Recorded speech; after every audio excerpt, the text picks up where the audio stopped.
Wow, hello there everyone and welcome to another Horus Heresy Battle Report. I am Luka from MiniWarGaming.com, joined by Texas Josh, and we are playing a rematch of Word Bears against Iron Hands in a 3,000 point game here, but we have decided to add some toys to the list. Not that we didn't have before, but we got more now. I will be running with a Primarch, and Josh will be running with a Warhound Scout Titan. So, sit back, relax, and enjoy the show. We play and call it work. MiniWarGaming's Horus Heresy Battle Report. Let's take a peek at the Word Bear list for today. I am quite excited to run this list because I do love Lorgar and his command squad. It's quite a powerful unit, and we're going to see what it could do when it takes to the field today. It's always inconsistent, but always fun to run. Now, Lorgar is going to be our warlord naturally, and I am not playing him corrupted. I'm just playing regular Lorgar here today, and he will be joined by his retinue, his command squad. They are 9 strong. We've got the banner, and 2 of them have power fists, several of them have power swords, and a couple of them have chain swords. Just what you see is what you get on them. I know a lot of people are saying bring shields, bring shields, bring shields. I don't have any shields, and really it doesn't actually matter all that much. It will make them a little more consistent, but technically more points too when you look at it that way. But that is the retinue squad for today. Now we got a bunch of HQs, we got a bunch of console upgrades here. I am going to be running this lad here as a librarian with a 4-sword, specializing in biomancy. No other upgrades. Then we're going to be running a chaplain with a warp fire plasma pistol, a master crafted tainted power mole. I didn't think it was worth the points to upgrade it, but I said, you know what, it's a word bear thing. What's that 10 points really going to hurt?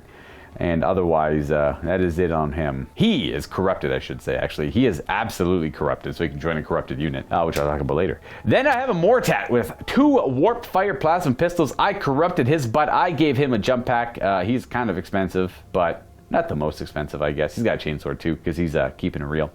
And that's it. That's all my characters. I'll move on to troops here. Very simple. I am running 3 units of tactical marines because they are tactical. I had 20 points left over, so I gave 2 of the units Vexillas here. And then I have a Legion support squad of warp fire plasma blasters, I believe. Warp fire plasma blasters. It's the plasma gun, but it's warp fire instead. These guys got absolutely dummied last game I played, so hopefully they can perform a little bit better. Now, to give them credit, the circumstances were a little out of their control, so Destiny decided they do poorly that last game. I was going to bring a squad of melta guns too, but I ran out of points, because it turns out that all that stuff's real freaking expensive. Moving on to elite choices, I got a Margal Dreadnought here. No other changes. He is what you see is what you get. I am running a singular apothecary, non-corrupted, just chainsword, bolt pistol. I have a unit of Ashen Circle, which I always find that these guys are weird to be elites. You'd think they'd be fast attack, but they're also destroyers, so a bitter duty, so elite kind of makes sense on them too. They are corrupted today, and we have Artificer armor on the Iconoclast. They're going to be joined by the Mortat because they both have a bitter duty. I have a squad of Gal Vorback Doc brother in here. There is 8 of them because points allowed me to take 8. It was going to be 5 or 6, but turns out I had just a bunch of points left over for a few more. I am running a Power Fist on one of them. And then the last elements of my list will be 2 heavy support teams. One will have las cannons, one has Volkite, Artificer armor, and augury scanners on both of them, and I am running the Doc Brethren Rite of War, and this time I'll actually care enough to follow it because I got Lorgar in the retinue squad and Gal Vorback. They can all benefit from it quite well. That is the list today. Let's go see what the Iron Hands are bringing to today's game. Hello everybody, Texas Josh back again with Iron Hands and a Warhound. This list is totally different from the ones you've seen earlier because I totally didn't build this list, this army one way. So starting off, we have a Praetor in Cataphractii armor. He is upgraded, of course, to be an Iron Father. He is running 2 Lightning Claws. He's got the Machinator Array. He is running the From Hell's Heart Warlord trait. Next up in the HQ slots, I have a Breaker of Sieges. He is what you see is what you get. He's got his nice little Thunder Hammer. He might be running forward since there's not really any vehicles in this list, so he might be throwing some Phosphex bombs around. Next, and certainly not least, we have the Gravitat. It is armed with 2 Grav pistols and his Warhawk jump pack. He is eyeing up that Maragall Dreadnought very nicely. Moving over to elites, I have a Contemptor Dreadnought Talon. Single Dreadnought with a Gravis Las Cannon, Power Fist, and Melt-A-Gun in the fist. I have a Medusan Immortal Squad. 15 strong, 3 Grav Shredders, Melt-A-Bombs on the Sergeant, and that's all they can take. Oh, and Artificer, as well as a Cyber Familiar. Of course, if I haven't mentioned it, Cyber Familiars everywhere it's relevant on basically all the characters. Rounding up the elite choices, I have a Tech Marine Covenant of a single Tech Marine. He has a Cognis Signum as well as a Cyber Familiar. To troops, we have 3 identical squads of Tacticals, 10 in each. They all have a Nuncio Vox, Melt-A-Bombs, and Artificer Armor on the Sergeants. Heavy supports. We have a 10-man heavy weapons squad of autocannons. They have Augury Scanner, Artificer on the Sergeant, no Cyber Familiar here. And it's the big boy in Lords of War. We have a Warhound Scout Titan. He's going to stomp all over the battlefield. He's got his Plasma Blast Gun and his Vulcan Mega Bolter and his plethora of Titan-related rules, which will come up in the battle. And that is 2,990 points of Iron Hands. Today's mission is a custom one that Josh and I have devised for you and ourselves. Now, the objective is quite simple. It is a war of attrition. So amidst the horror and carnage of battle, victory is sometimes a question of simple butchery. The goal today is after 5 or 6 battle rounds on a 4-up, we'll play a 6-1. You count up the points of the enemy units destroyed. So a tactical squad being 100 points is worth 100 points at the end of the game. This is like an old Warhammer fantasy battle we're about to play here. You get victory points equal to the units you killed. You kill Primarch, that's Primarch points. You kill Titan, that's Titan points right there. So whoever has the most amount of points at the end of the game wins. That is simple brutality. The twist, however, is there is a warp storm currently going on here, which has benefits and negatives for the word bearers in this case, because we ended up banning a bunch of twists, and this is the one that ended up coming up after the dust settled. So we're going to be adding 1 to the leadership of units testing psychic powers for psychic focus, and adding 6 inch to the range of psychic powers if relevant.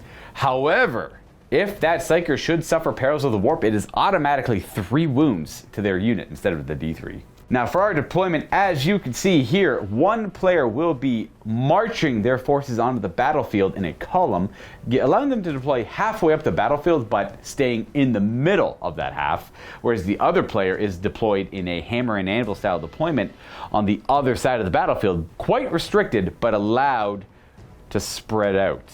And maybe that'll allow them to answer the enemy's movement a little bit faster.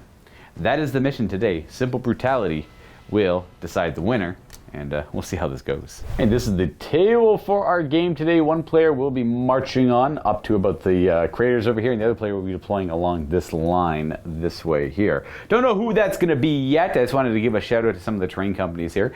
I just really like this battle mat, so I've been rearranging. Well, Josh actually rearranged the terrain for me. I like building tables. I hate building tables, so I always appreciate when the guest likes building tables. So we got a battle mat from Deep Cut. We got March of War for some of the runes here, and then that's all the runes are from March of War. They're great runes. They have more than just this, but these work well for what we're doing today. And then some Games Workshop kits from just tall towers and ominous buildings and such. And then Urban Mat, these are the craters from them. They have other colored craters. They just match the table right now, so that's why I use them. And then Micro Art Studios for some of the various buildings all over the place. So like a fancy spray foam mold. They got, again, a lot of options. Go check them all out. They're going to be in the links in the description down below. Josh and I are going to go ahead and roll off now to see who's deploying where, but he left the room. Now he's back. Sorry, I had to cough. I'm going to roll. I got a 1, 2. Would you like to pick a side and deploy first, or make me do it? You have to go first, kind of. Ooh, that's a good...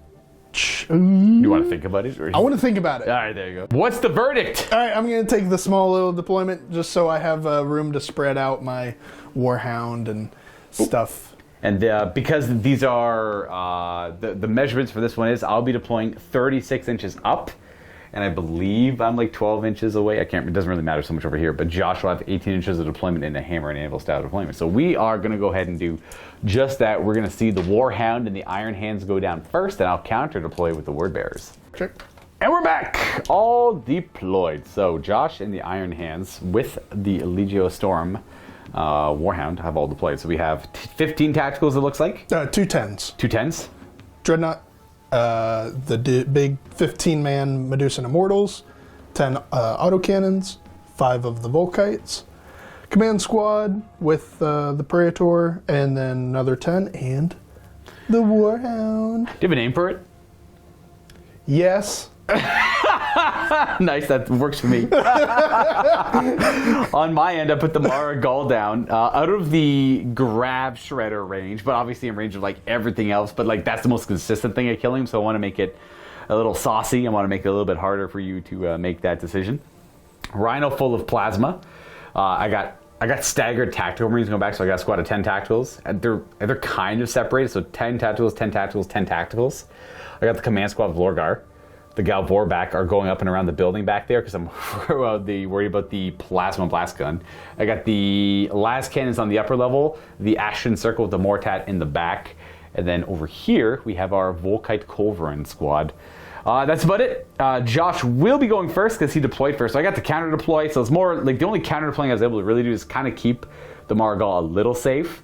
And then with the deployment we have and the terrain setup we have, it's just like I'm rushing at the enemy. I am just out in the open, gonna get lit up by guns. So this could go sour for me, but I got some teeth in the list here, so that should probably help offset it a little bit. So we'll see how that goes. I got Primarch versus no Primarch, first of all. And like, let's be real, Titans are cool. Yeah. But Titans are cool. That's kind of it, you know? So I think it skews a little in my favor unless the dice get a little weird with Lorgar. We'll see. We will see. Anyways, we're gonna have the Iron. I'll do the seize the initiative roll, and then do my classic make fun of the mechanic and not take it. So they did. Got that out of the way. Turn 1 for Iron Hands and Josh. So good luck. And let's see what the big boy could do over here. This is mostly to see what a Warhound can do. We all know it could be bad, but it could also be cool. Should you move him? It's like, should I just flat out turn 1 and just be like, hello? Yeah, he moves so fast, dude. He like moves 50. He's a Warhound, so he moves really quick. Yeah, he's 15, but he's fast, and then I don't think he suffers a modifier for, like, he doesn't have to worry about snap firing. So he is a Titan, yeah. Yeah, because he's a Titan, and he's just like, I'm over here now. Does the Venator do that to him? Oh, like snap firing by weapon move range. I see what you're saying. Yeah, because over he's half. fast. Yeah, he's over fast. Oh, that's true. Yeah, I guess. Huh, neat. All right, well, I'll let you decide that for this first turn here. Yeah. I have to choose a Dark Favor. That's actually kind of a tough one. I don't really know what I want to pick because you have some pretty beefy squads everywhere. You got a little 5-man Volkite squad back there. I have to kill him to a man, though. And the only thing that I can really hit him are my heavy weapon teams. Oh, yeah. What's your Oiler trait or reaction? Hell's Heart, and it is 2 assault phase. Okay. Cool. Mine is Lorgar, and I don't remember. I'll be back in a second. 2 assault phase reactions for you is the Sire of the Word Bearers. In addition to that, all Word Bearers that draw line of sight to them, which will be quite a bit in this open battlefield, will have +1 to charge distances, as well as they just share his leadership if they need to. They can use leadership 10. Nice. If they so choose to do so. Okay. I still gotta pick that Dark Brethren. I don't freaking know. I kind of want to pick these guys here because I might just, like, if I could catch them and sweep them at some point, that'd be kind of cool. But they're stubborn, you said? They are stubborn 10. That's and that is just the Medusan Immortal itself is stubborn 10. Yeah, they are. Okay. They are probably one of the strongest because they're same cost as breachers. They're leadership 10, stubborn, built-in feel no pain. That's like the most Iron Hand thing I've ever seen or heard. Yeah, and then -1 strength for all shooting. So they're like, come fight me. You know what? I will. I'll have no choice but to. Ooh. I did forget to mention, this is Company of Bitter Iron, Rite of War. Okay. So these guys, anything that has the bitter duty gets hatred in the first, and then you can give any character bitter duty. So my Siegebreaker, I gave him bitter duty, so that's how he's able to join the Oh, that makes sense. Medusan Okay, Immortals. gotcha. You just have like a light tactical squad over there? Light tactical, yeah. Maybe I just go for the 5 Volkite Yeah, that's it. I'll pick them. I'll try and kill them. Okay. Hit them with things. I'll shoot them with bolt guns, and I'll do stuff. With the before and after on this one, we're going to have everything. If anything moves, you'll see in a second. Wow, what a move. Well, I mean, technically, everything that was not a heavy weapon did move. Fair, yeah. Yeah, everything just kind of moved forward just a little bit. Like this, like semicircle around me. Yeah, just kind of doing a little semicircle. These guys, you said they move 8? They're move 8. Okay, so they'll be they'll be -2 but +1. So they'll still, I think, need like a 9 or an 8. I see. So I'm okay with that. It's a little risky, but I didn't want to do the, oh, I'm just gonna sit here and have a firing line turn 1, because that would be, that's not fun. It's always risky, because if it fails, it's like super anti-fun for like you, the shooter, right? So you're skipping out on one of the phases too, right? So then you're just like, oh, I guess you're just gonna charge me now and crush me. So and nobody wants to just see the Iron Hands play another thing of just, I'm just gonna sit still and shoot you, especially when it's a kill points game. I'm gonna crush you, dude. I'm not even worried about. I'm gonna get you with the word, dude. I'm gonna learn you a lesson. So they moved up and around this way. This dreadnought was ambitious and pushed forward within 12 of them, and so they withdrew. Every model moved back like a few millimeters just to stay outside of his 12. I'm gonna confirm that. I didn't really measure it. I just wiggled them a little bit. You stay. I'm not ready. I mean, I kind of want you to charge them so I could hit you back with stuff, but whatever. I'd rather keep my tacticals. They're not that much of a sacrificial. I don't need to throw their lives away for like no reason. Anyone is unfamiliar with the Dark Brother in Rite of War, I pick a unit that I have to kill, and once I kill it, I gain a favor point, and I pick another unit to kill. The favor points are things that I can allocate to my units to increase their characteristics as they gain favor of the Dark Gods. Currently, Josh is mapping out what a Plasma Blast Gun might look like when shot around there. You could circumvent the targeting of the command squad technically a little bit there, which is kind of good. Yeah, if you target the Gal Vorback, that's what I was doing. And I can't biomancer them. That's Lorgar's gonna eat those wounds. That's for sure. Lorgar's gonna if the command squad can't chump block some of the damage, Lorgar's gonna eat them. But if I kill them, I get the mark. If I don't do any wounds to them, one of my random units suffers the perils of the warp, as the Dark Gods are not pleased with the lack of favor that I'm showing them. And that means, usually, again, it's the perils of the warp, but because of that twist, it's just 3 damage. So it's all the more reason to make sure I get at least 1 wound on them. Anyways, where do you want to start your shooting off? Did we decide, did you want knife fighting? Absolutely, I want knife fighting, I think. Okay. Yeah, do you want knife fighting? There's knife fighting. What units have Augury ignored? scanners and Yeah, he has night vision built in. Yeah, he's good. Do they have, like, ignore the negative one to hit night vision, or just the augury scanners? No, they have a Tech Marine with a Cognis Signum, so they gain night vision. I don't want knife fighting. Do you want knife fighting? I do. All right, roll that 2 up then. No! It's a 1! No knife fighting. I also hit on 3. Screw you. Fools paying points for stuff that's not important. It's okay. It's 30 points, but it's also, or it's 70-point model. But the Tech Marine, yeah. Yeah, but it's +1 bonus 6 skill. Yeah. So there's still a reason. Do you find it weird that the Tech Marines, like, why? It would have made a little bit more sense if there's like a little cheap console upgrade or another thing that was just like a Master of Signal Light? Yeah. Like, why is it the Tech Marine? Why is it the Tech Marine fixing? I guess they're fixing heavy weapons. I don't know, dude. Who knows? Doesn't really matter. It's just a thing that helps them out. It would have made sense on the Armistice. Oh, the heavy weapon dude. The heavy weapon dude. Yeah. Because he would be rolling with them. Exactly. Well, he'd be giving up his heavy weapon for the Cognis Signum, I guess. So he wouldn't be shooting. Because he comes with one built in. He comes with the Cognis Signum? Ah, there we go. Yeah. But then you take a master crafted las cannon or multi-multi. Gross. Let's start with the big toy. You want to do the big guy right away? I want to do big toy first. Fine. Big toy first. Plasma blast gun right on him. So the plasma blast gun is it 2 shots in Heresy like it is Titanicus? No, I believe it's only one blast. All right. So it's going to be 1 massive blast, which is a 7-inch circumference. We don't have it on us right now. We're going to use the power of math to figure out how many are hit. That's a massive scatter, dude. I do have a bunch of Cognis Signum, or all the tactical squads have Nuncio boxes. So you get to reroll. So you get to reroll. All right, let's see that again. Direct hit instead. And that was on that guy's head? Correct. All right. They get feel no pain against this, so they don't need to shroud. So that's it. Okay. The blast is rather large. It hits 4 of the tacticals, 2 of these Gal Vorback here, and then 8 of the command squad. They're mostly the ones covered by this one. That's not ideal. What are we rolling? Gal Vorback first? Gal Vorback first. Strength 9. So they're both breaching. Right to feel no pains on that. Right. Own Dark Brethren.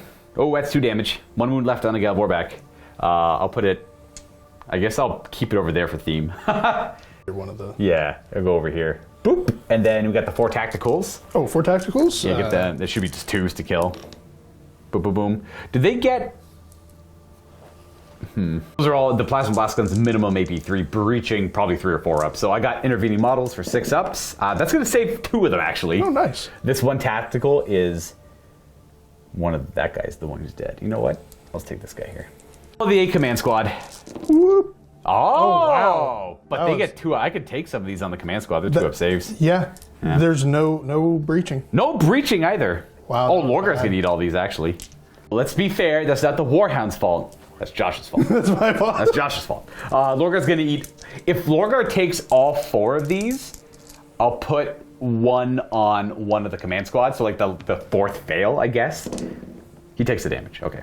Lorgar eats a little bit of the blowback, and he'll take some of that damage. Have the Vulcan Mega Bolter. Vulcan Mega Bolters. Same target, right? Yeah. Yeah. All right, who's this? They don't need to shroud it, so bring it on. These are 3s to hit, I guess. 2s. Oh, 2s. That makes sense, actually. BS5. Yeah. Shoot so many bullet, it's hard to miss. Strength. 6. All right, 3s to wound. Couple 2s, all right, couple 2s. These are all AP3, aren't they? Yes. Oof. All right, well, I might... That's a scary gun. 9, feel no pains. Ooh, wait. All right. Stupid game mechanics. Chaplain's gonna take a few of these first, just to try and mitigate some of these wounds. He's got Artificer armor. I'm gonna be bold and do. I have to do 1 at a time. He has 1 left. These are all feel no pains. We make 2 of them. That's a fail. So the Chaplain takes a wound, and then the Gal Vorback suffer 5 wounds. That's gonna be this one dead, and then this one's gonna take 3 damage, I suppose. Actually, I'll keep that one. Pull 1 from the very back over there. Boop, boop, boop, boom. So that's 1 dead. And then 1 is going to take a wound. If you want to put this guy down to 2 wounds at the back there. Yep. Over there. And then I will grab 1 more die for that Chaplain who has a wound. Thank you. Pinning. Leadership 10. We're good. Lorgar. They can use Lorgar's leadership. Grav guns, not the best target, but it's what's in range. They're physically strong. Yeah, so hitting on 3s. And then just you That's strength test. I do my own wound rolls. That's right. How many? 2, 4, 6. All right. And you only fail on 6s. I failed once. What's the AP on that guy? No AP. 3 up. We're good. Into the bolt guns and the tacticals. Bolt gun. No, we're gonna keep target. Yep. Got more back there. Yep. Yeah. I got nothing I really want to do in response. So. No rapid fire, so just 10 bolt guns. Well, you could have stood still in fury, dude. I could have. I could do a lot of things. 2? Your pity for me and my lack of terrain is going to be your downfall. It is. 3 ups. We're good. Okay. We move on to the next thing to shoot. Does anyone know why Lorgar gives the retinue he can never leave Fearless? Because he's Fearless himself. He's a Primarch, right? He gives him Fearless already. But it's part of like his rule of his command squad gains Fearless. What's next? We're gonna do the 10 Volkites. We'll shoot them into the command squad because it's scary. Command squad. All right, the Biomancer, we're going to react. We're going to return fire, and the Biomancer is going to use... that's where I can react and increase their toughness. Increase their toughness. If you want to target them. Ooh, I forgot about that. So no, that's- I declared it. I mean, it doesn't change anything, dude. I declared it. Are you sure? Oh, I'm fine. shooting. Yeah, you shoot. Shooting. I will do leadership check. We pass. Okay. T5. So if anyone's curious, Biomancers can augment their strength by 1, but if I push it with a psychic check, I increase their toughness as well, which means they're T5 and feel no pain 4 up. Hitting on 3s. Pretty good. Then we need to see your strength 6, right? Strength 6, so 3s. 3s. That's a pretty good roll. Yeah, still pretty good roll. I messed up. I messed up big time, guys. I should have saved that reaction for my heavy weapon team. Oh, no. You got me. No! These are 2 up saves. So we fail 2 of them. And we have a feel no pain. We feel pain on 1 of them. Okay. And then to flag. That's a wound. That's a wound. 2 up. We're good. That's going to be on Buddy Boy back here, I guess. One of the command squad will take a wound. Autocannons? Autocannons into there. They're going to hold. They're going to be fine. They're going to be fine. Hitting on 2s because of the Cognis Signum. They're going to return fire in their minds. They're going to be like, sir, why? 2s and 6 ups are rending. Oh, I got quite a bit of 6s there.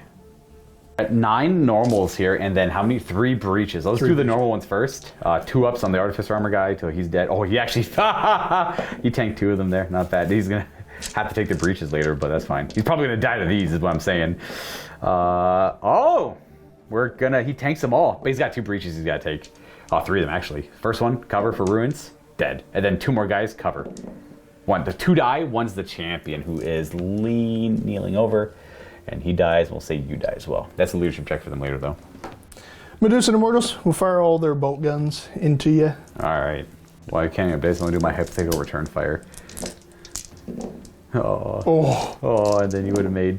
I would have made 2. Yeah, only 2 died. That's fine. There we go. Bolt guns. Pretty good hit. 4s. 3 wounds. Where they die. 3 ups. One left. One last cannon stands alone. Contemptor, Rhino. Las Canon. Yeah, I only got 1 reaction. I was going to evade. I was thinking about it, but... 2 hits? Oh, 2 hits!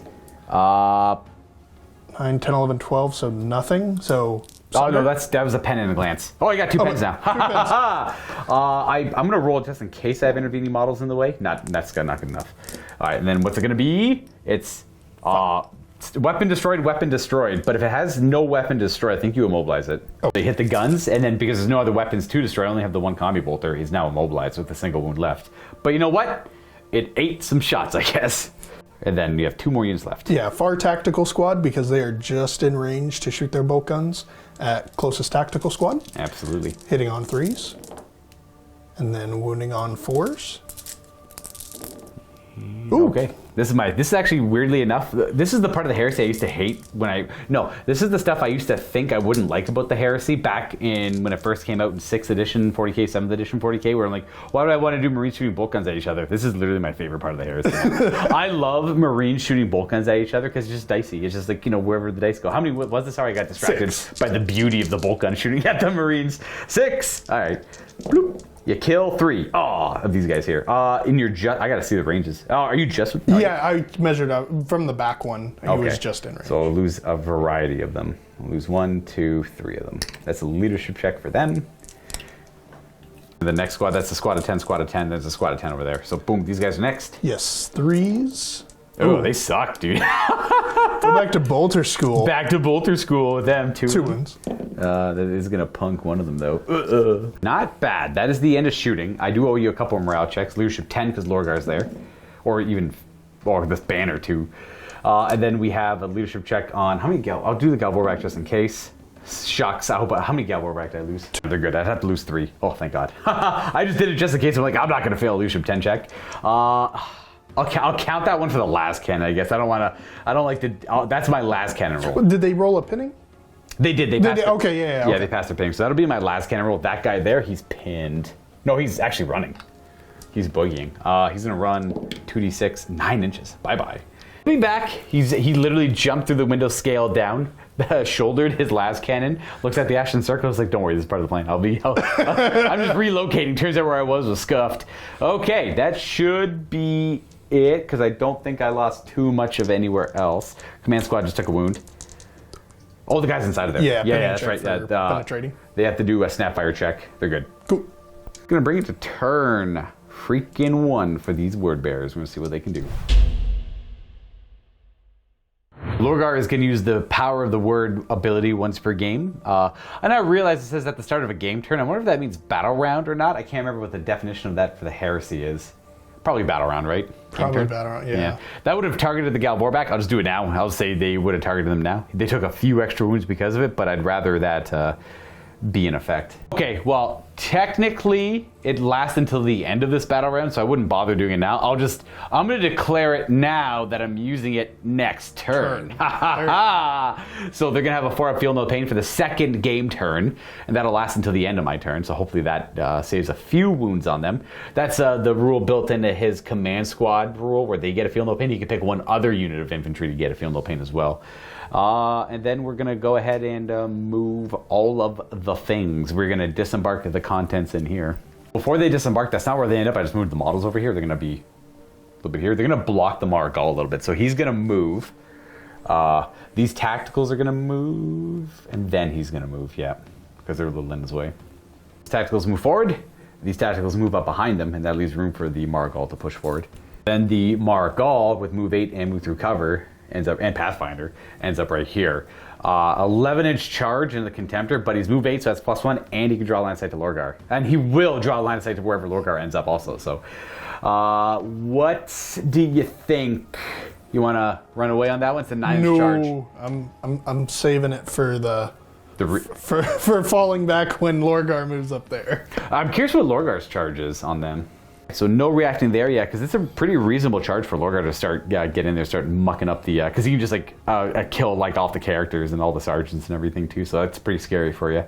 So you probably don't want them to get hit by that. So we're gonna then disembark our Plasma Supports team, or our Warp Fire support team. They're gonna disembark. These guys are in range because they can put pressure on the tacticals. Probably not worth it because they're gonna get hit by a Plasma Blast Gun, but I know it's gonna miss.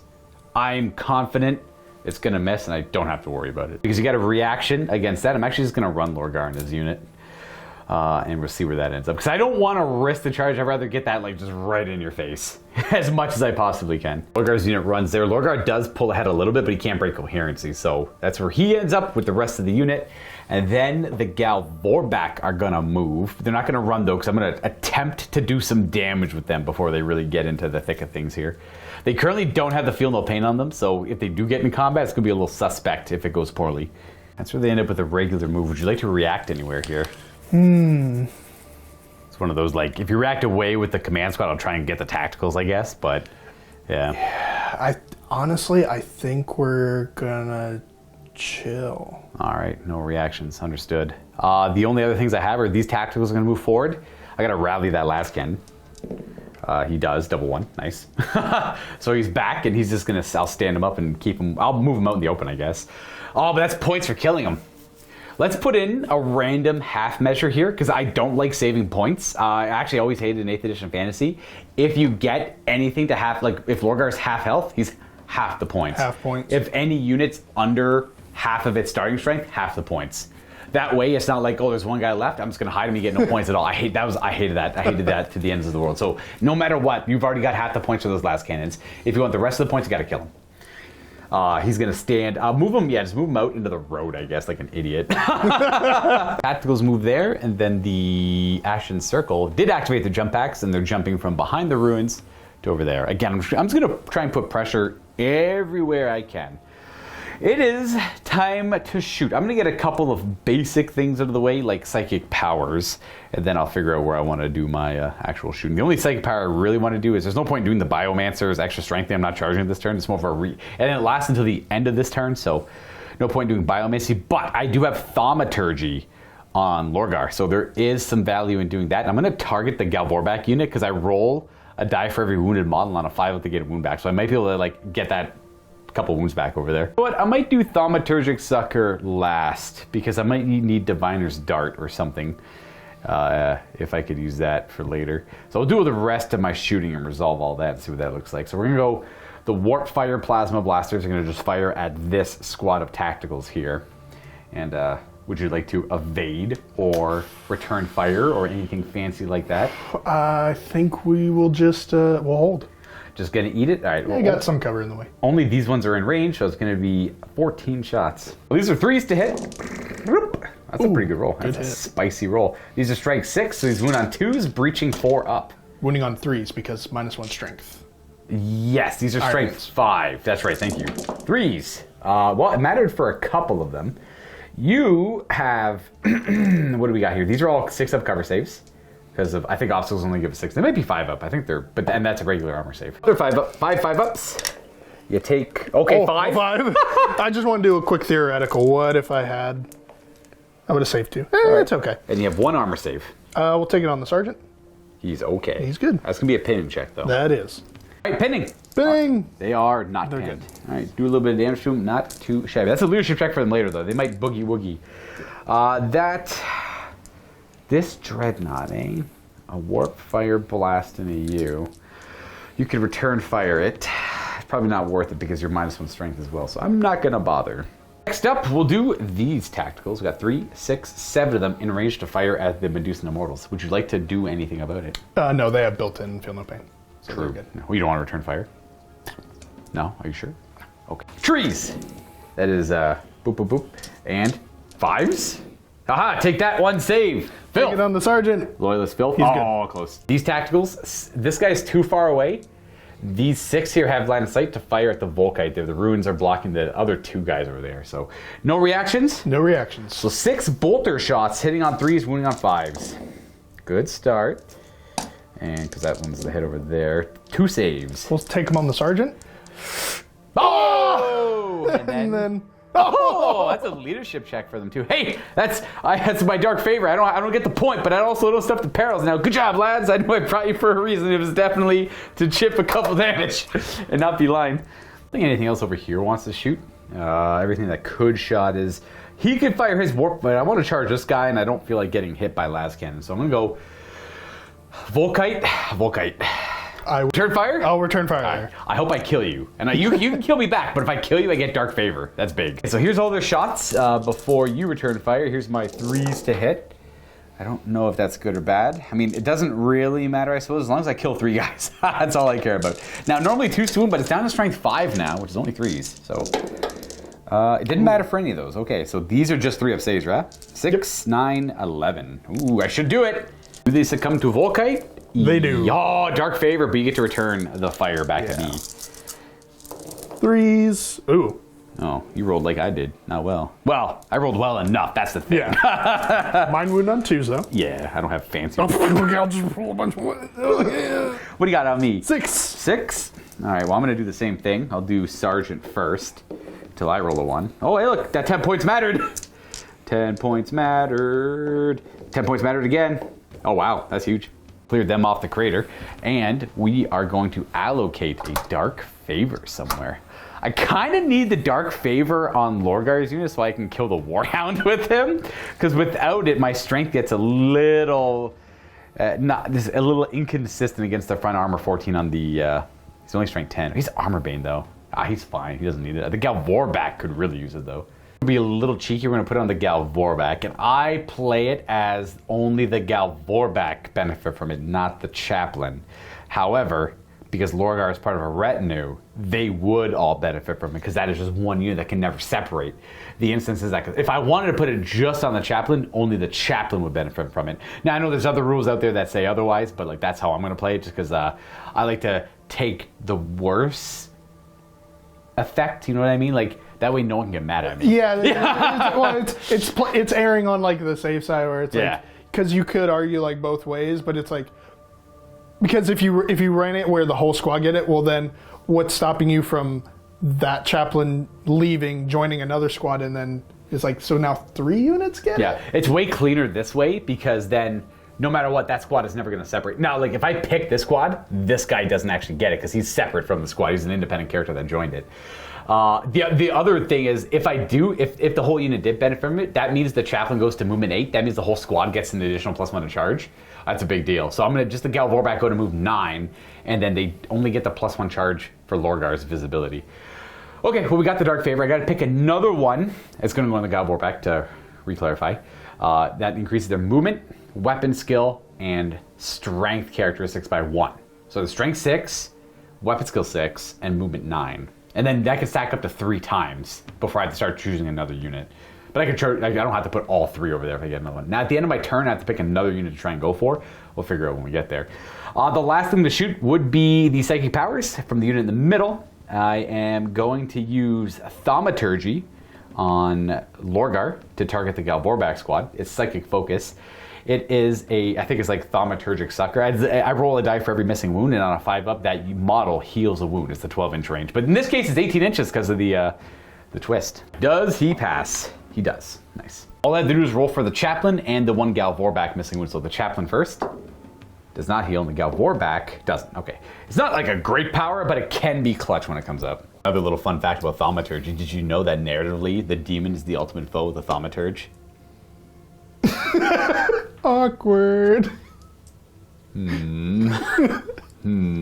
This is though this form of Lorgar is like not necessarily pre-Heresy, but pre-Eye of Terror. Well, it's charge o'clock. You have 2 assault phase reactions. Correct. And one of them is the nasty Overwatch, right? Yeah. The shoot lots of bullets. Shoots lots of bullets. I'm going to start with this Margal declaring a charge against your Contemptor. We will Overwatch as normal. Overwatch normal? All right, you get to see the charge first. I'm going to measure before. I can't remember what. I think it was like a 9 because it was an 11 beforehand. He moves 8 and he sees Lorgar. About 10.5 inches away, so I need to show an 11 on the dice, but with +2, I need to show a 9 on the dice. That is a 4. We get +2 to the charge, so we go 6. We're going to surge 3, and you can choose to Overwatch now as you still want to do it, I assume. Yeah, because nothing else. You've only got one other charge. Yes, just the one more. Yeah. So we'll go ahead. Just roll that real quick. Bloop, bloop. Hit, and 2 wounds. Because I think. Oh, toughness 8. No, probably not actually. Oh, zap zap. That is 2 wounds. He doesn't have an automatic deflector. He's got a aura of dark fury, which is the exact same thing.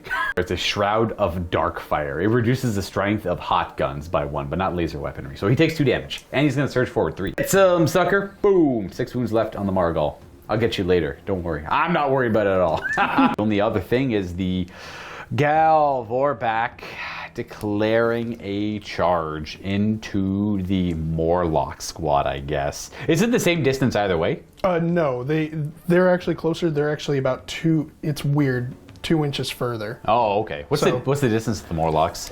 Distance to the Morlocks is 8 inches. Okay, so +1, -1. it would be. It's I get +2 to my charge. +2. But -2. So it's the same. Yeah. So actually, no. -1, I think.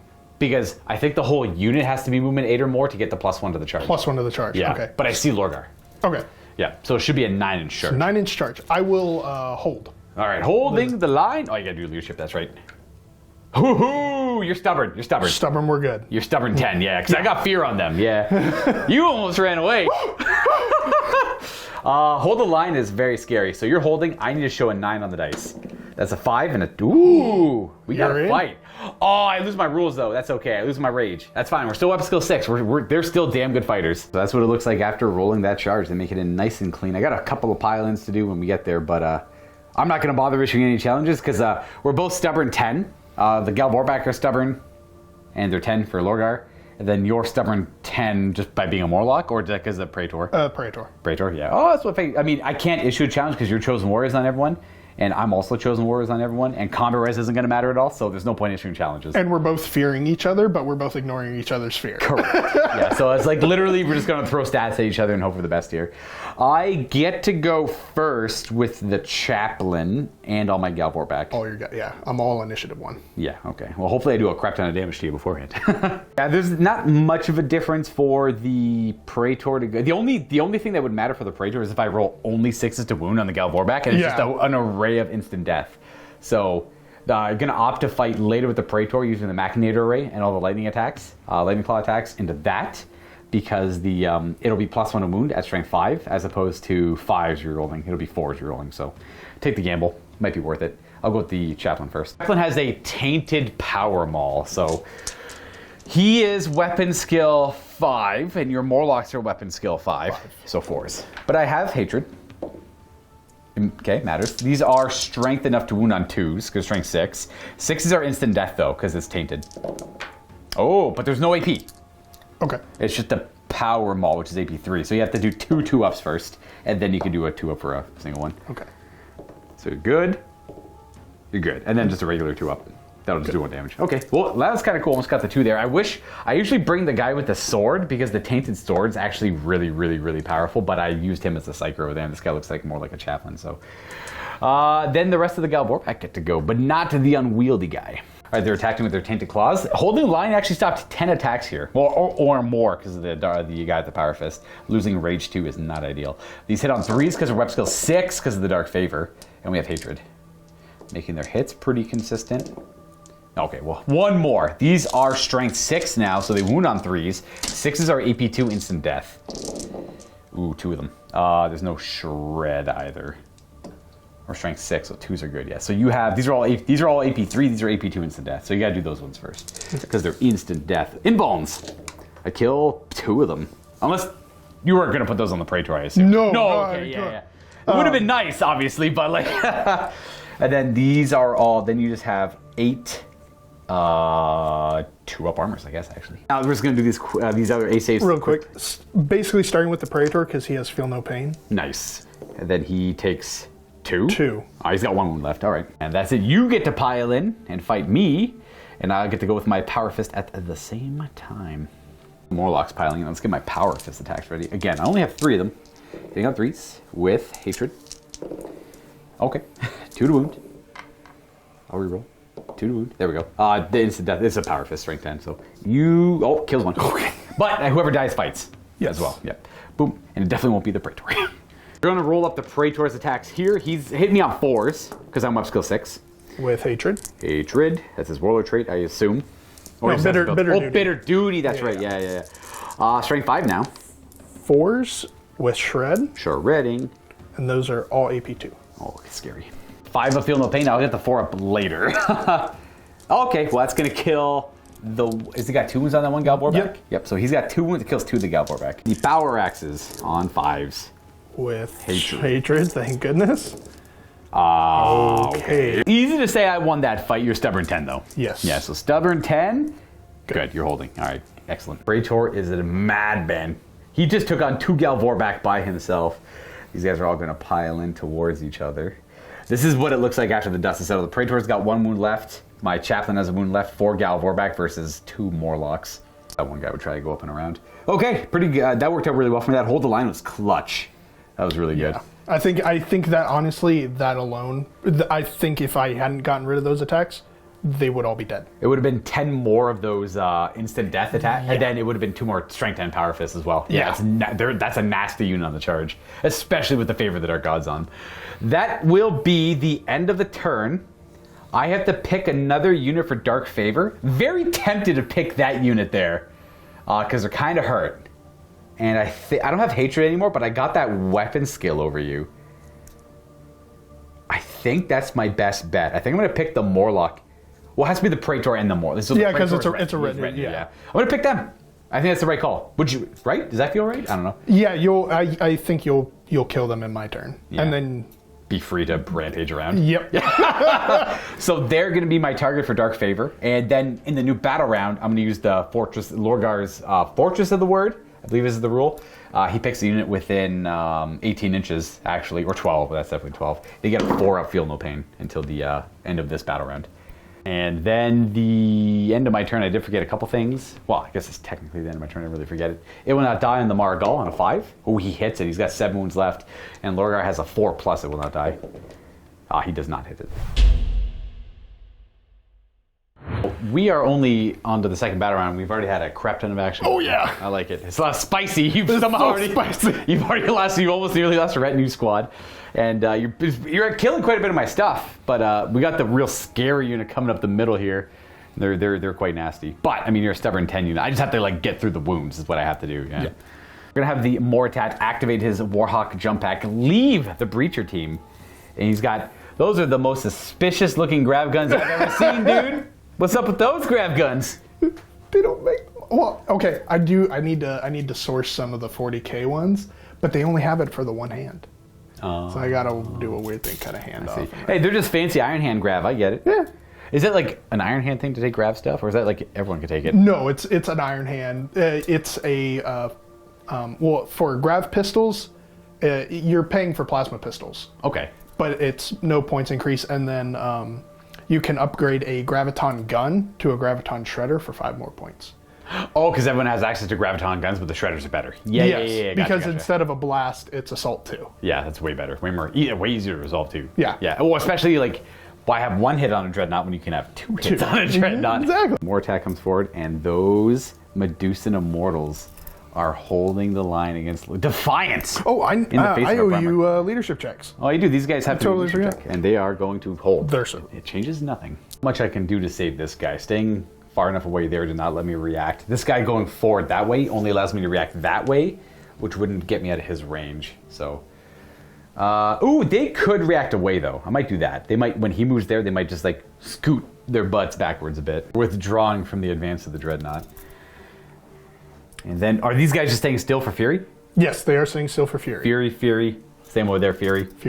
Okay, well, that's an easy move, Faith. I'll appreciate that. Where do you want to start shooting? We'll start in the middle here. Siegebreaker's going to chuck a Phosphex bomb. Ooh. He's going to throw that honored friend there. Trying to think of where that might... I don't want to eat up my reaction to that. Is the rest of the squad going to shoot them too, I guess? Yes, yeah. It's just bolt guns. And the grav shredders, but... I won't have my reaction for the auto cannons. But they're strength 7, I go to T5. Man, maybe I just eat this one. I think I'll just eat this one. Yeah. Not loving it, but it is what it is. Doing this Phosphex? Oh, the more... Yeah, gotcha. Yeah, he's going to put it right on that guy's head right there, Siegebreaker. Direct it? Yep. That should hit Librarian, other guy, and a few around him. Well, yeah, it's got Crawling Death. Crawling Death. So it'll hit all should 5. hit 5 of those. Easy 5. He's in 3 up. That's going to be 3 wounds. 3 at AP 2. Well, I'm just going to go ahead and do... 4 Feel No Pains? Probably Feel No Pains, actually. I'm going to do these one at a time on Lorgar with his 4-up invulnerable save, and if he fails 1, I'll just stop. Okay, well, he ate 1. These are going to be Feel No Pains on the actual command squad. I'll do an invuln save on the Librarian. Okay, he takes a wound as well. He does not have an invuln save, then Feel No Pain, and then Feel No Pain on the Retinue. Okay, there we go. All of that just to get free damage on Lorgar and the Librarian. Spreading the wounds around, and then we have Bolter Fire. Bolters, trees, ooh, ew. Still tough as 4. So 4 is there. Pretty good. I will only stop to 1 if I juiced him up, or 2, I guess. But 7 it is. All 2 ups of varying degrees, so I'll roll them and figure it out. 2 Feel No Pains. I don't want to take wounds on my characters anymore. No, that gets 1 and kills another. We're gonna wound that guy, and that guy will get shot dead. And then we have the Grav. Grav shredders. Like the shredders hit him. Let's go. All right, take that many strength saves. Okay, 5 of them. So I fail 2, and then I owe you 2 ups. Yep. Best gun in the game. Oh, it did the damage, and then Feel No Pain. Feel No Pain. Oh, best gun in the game. It doesn't leave the markers like the Graviton guns do. Okay, that guy dies as well. It's the next big thing. Gravitat. Oh, Gravitat! Shooting into the dude. I don't think there's... I could return fire. Yeah, I'm not gonna bother. Yeah. There's no way for this chain fire to be interrupted. Hitting on 2s. Got 1 miss. And these are all haywire. Haywire, so winning on 2s. 5 saves, no saves of any kind allowed. Ooh. And then you do get invulns against those. 5. Oh, he's so dead, dude. 5 ups. Yeah, so he takes 9 damage. He's 1 tapped. He explodes d6 inches plus some. His explosion is like, I think, plus 3. Actually, plus 6. That's an 11-inch explosion. It's going to hammer my forces over here. But it could 1-tap your Mortat. Yeah, let's do it. Let's roll it. That is a massive explosion. It goes all the way over to here. All of this squad, up to 2 of the command squad, definitely gets the Mortat. Gets that guy. I got to see if it hits that one guy, actually. It even hits that one guy there. That is a massive explosion, so he's dead. I'm going to roll for your stuff first. Cool. Right next to your... Over here. It should wound you on a 2. Strength 8. You're okay on him. The Mortat is hurt. Oh, he's good. He makes it. All right, that guy there is wounded. He's alive. Good. And then that's it. Those guys are too far away, and the rest... Oh, yeah. Start on the command squad. 2 of them. 2? 2 wounds, and I can only take it on those guys there, but luckily they have a 2 up. Okay. Whew. And then 7 there. 7 2 ups. So 6. They have 3 ups because they're just tacticals. Oh, they don't care, dude. They're just fine. Blows right past the power armor. Then it's 3, 6, 8 on these guys. Uh-oh. So 7. They're also 3 ups. Ooh, 3 of them just get vaporized. Most of them are... I can't put the wound on that guy, so I'll have 1, 2, 3, I suppose. A little shaken from that, so I have to do a little leadership check at the end of this phase. Also, that means the end of the Margal. There's 1 9-inch charge away from success. Big sad. The time? Yeah, it's time. Plasma blast gun. Here. Oh, the Mortat, no. Vulcan Mega Bolter. Into the plasma guns over there. Ooh. Ooh, smart. Vulcan Mega Bolter that way? Vulcan Mega Bolter. Interesting. So I'm not going to do anything about it because I want to know where those auto cannons are going to go. I want to let the auto cannons fly. The plasma support squad, no. Hitting on 2s. It's a good start. It's a good start. And then wounding on 2s. Yeah. Okay. And then, these are just AP3? AP3. Is there any rending on the 6s? There's not no that rending. it matters too much. No, it's 11 wounds. Got a couple dudes in cover here, so let's start doing them first. And my sergeant's right there, so I'll do him act. I'll do the cover guys first, then the sergeant. So cover guys, Feel no pain, so that's 1 dead. Boop. And the other cover guy, and then that's a feel no pain.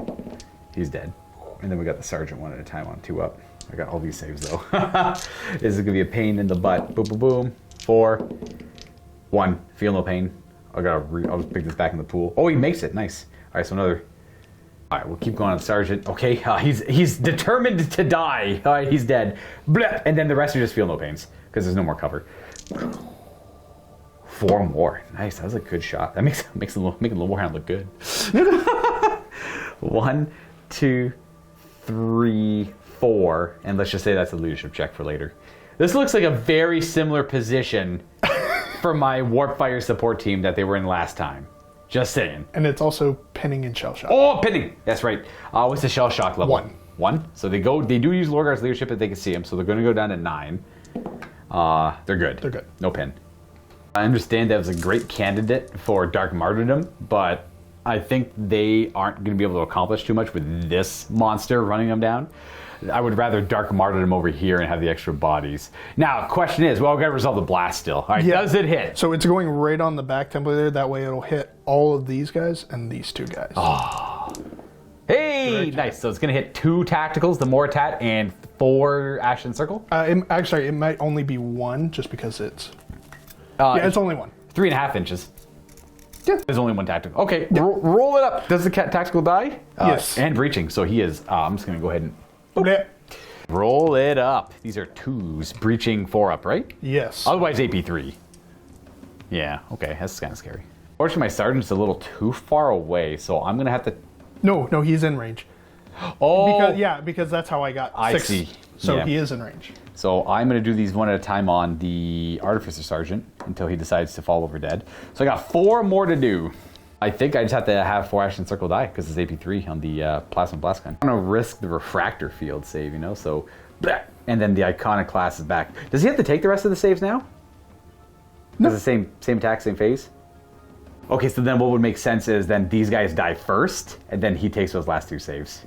Because this shouldn't matter. They're all instant death, no matter what. So I'll take the no save first. That makes sense. And then 2 ups on him, yeah. So that's a leadership check for them later. Then we have all of the Furies. We'll just shoot ahead into your Tactical Marines. I will hold and do nothing. 3s! Trees. Ooh, pretty good hit. 4s. Okay. Okay. There's going to be 8 3-ups. You are going to go 1. That is the second one of this unit killed. 1 more and they have to take a leadership check. Next we come to this Contemptor Dreadnought firing into this poor tactical squad. Last cannons. 2 hits.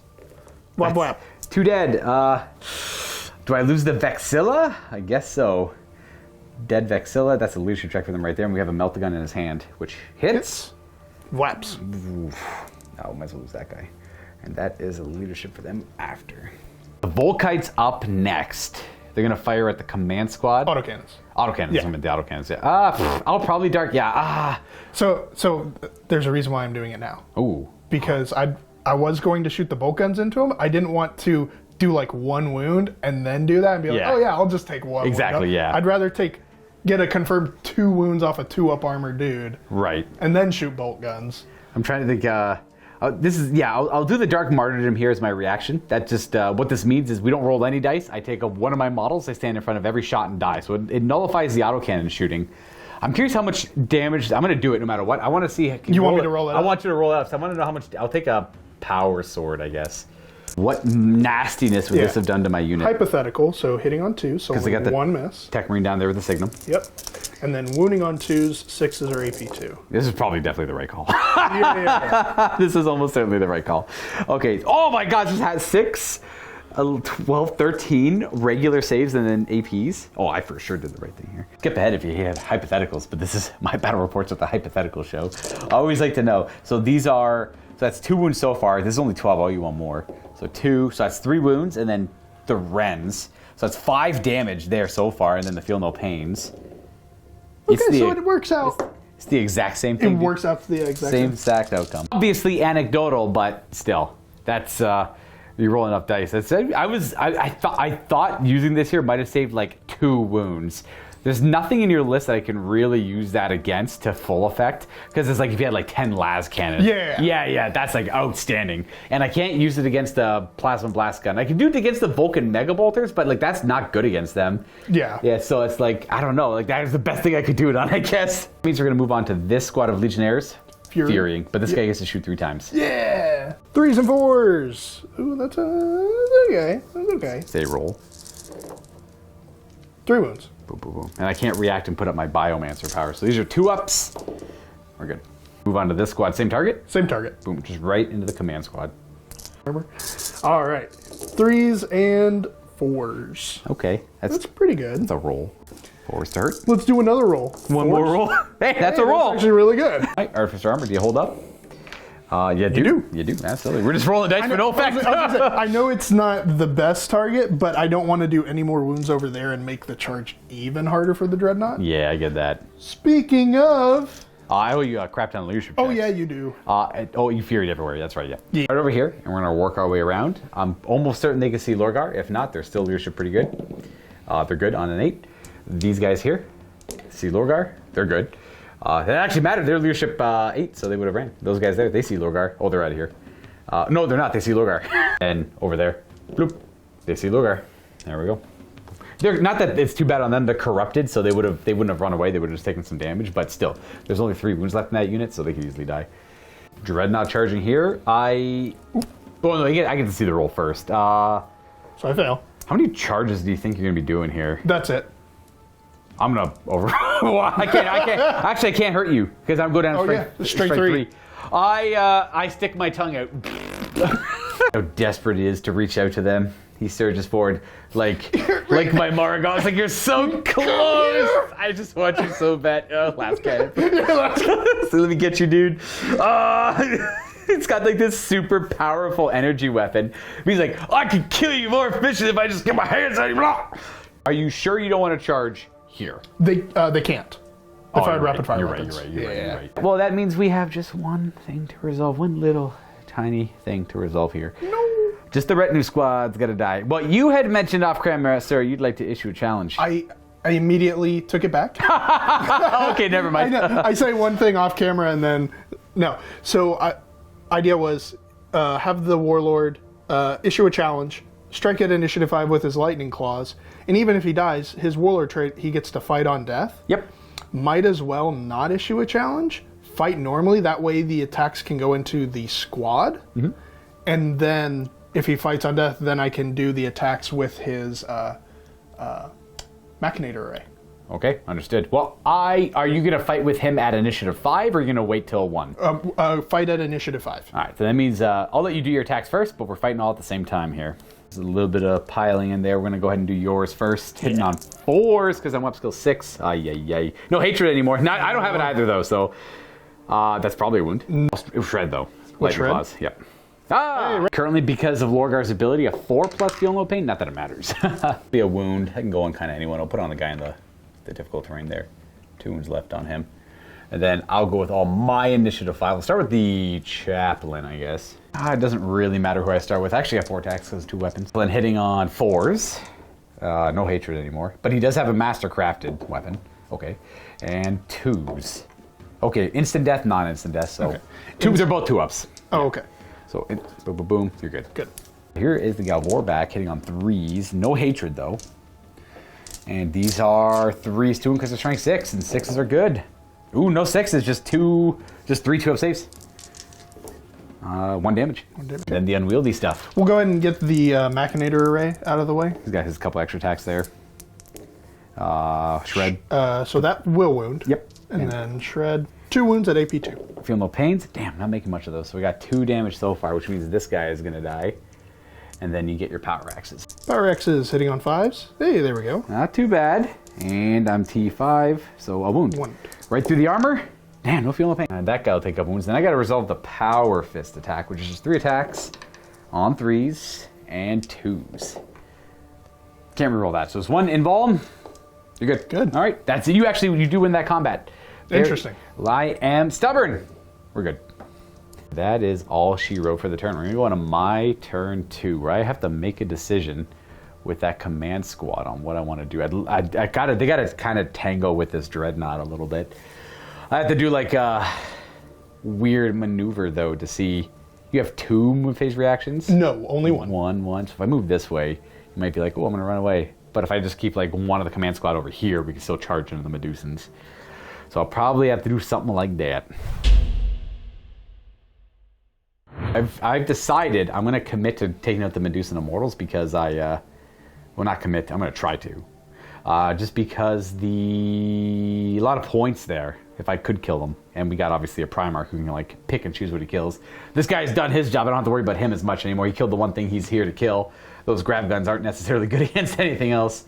So on to movement. I am going to move these Marines first, I suspect. Brave Marines trying to protect their eye. Let me know if you want to do any reactions. Yeah, I'll move react off that. Oh, okay.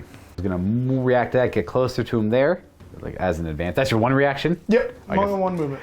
Then I will just go about and move the rest of my things a little bit here. This squad's quite expensive, so I assume you want to hunt them down. Yes. Don't love that for me. Sacrificial tacticals are quite funny, but it cost me victory points. I'm gonna activate the jump packs over here to show a little bit. I'm gonna move him and then see where he goes to join them because I just want to put pressure on these guys here. Oh, there, this guy's just gonna jump to about here, I guess. He's like, he's gonna be sneaky around the corner. Oh, but I guess I can only kill what I can see, so might as well go like see more of them.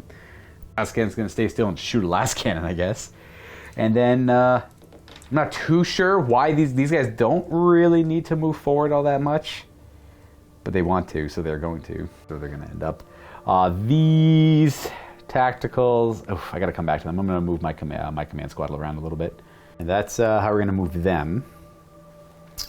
The only thing left to really move is the stuff over here. All right, so the Plasma Squad is going to form a line. The target is the Moritat, because even though he's not much of a threat to me anymore, he's still worth quite a bit of points for killing, so that is ideal. As for these tacticals, they might just stand still in Fury. That's probably going to, they're going to be Fury into the Medusans. So I believe we're done moving, because this Rhino can't move anywhere. He's immobilized and has no weapons. He might as well be dead. He can repair. Is there...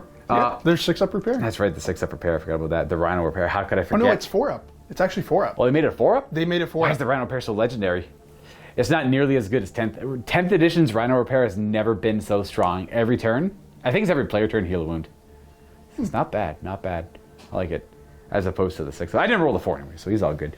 Actually, it would be kind of cool if he does repair himself. Fix those tracks, get back in there and scoot. Move that butt. Otherwise, let's go to shooting. I'm going to start with something basic. These guys are going to fire in the Medusan Immortals. They're going to Fury. Would you like to do anything wild about that? No, I'm cool. Fair, okay. These are trees to hit. Nice, good job, lads. That is going to be 5s. That's a wound. I'll take it. 3 up and a feel no pain. Oh! Aha! That's 1 Medusan Immortal. This guy's paying points for things. He's just dying to bolt guns. We're going to go with the Plasma Support Squad firing the 3 Plasma Blasters over here at the Moritat. Oh, yeah, you probably are, aren't you? Is he going to wiggle?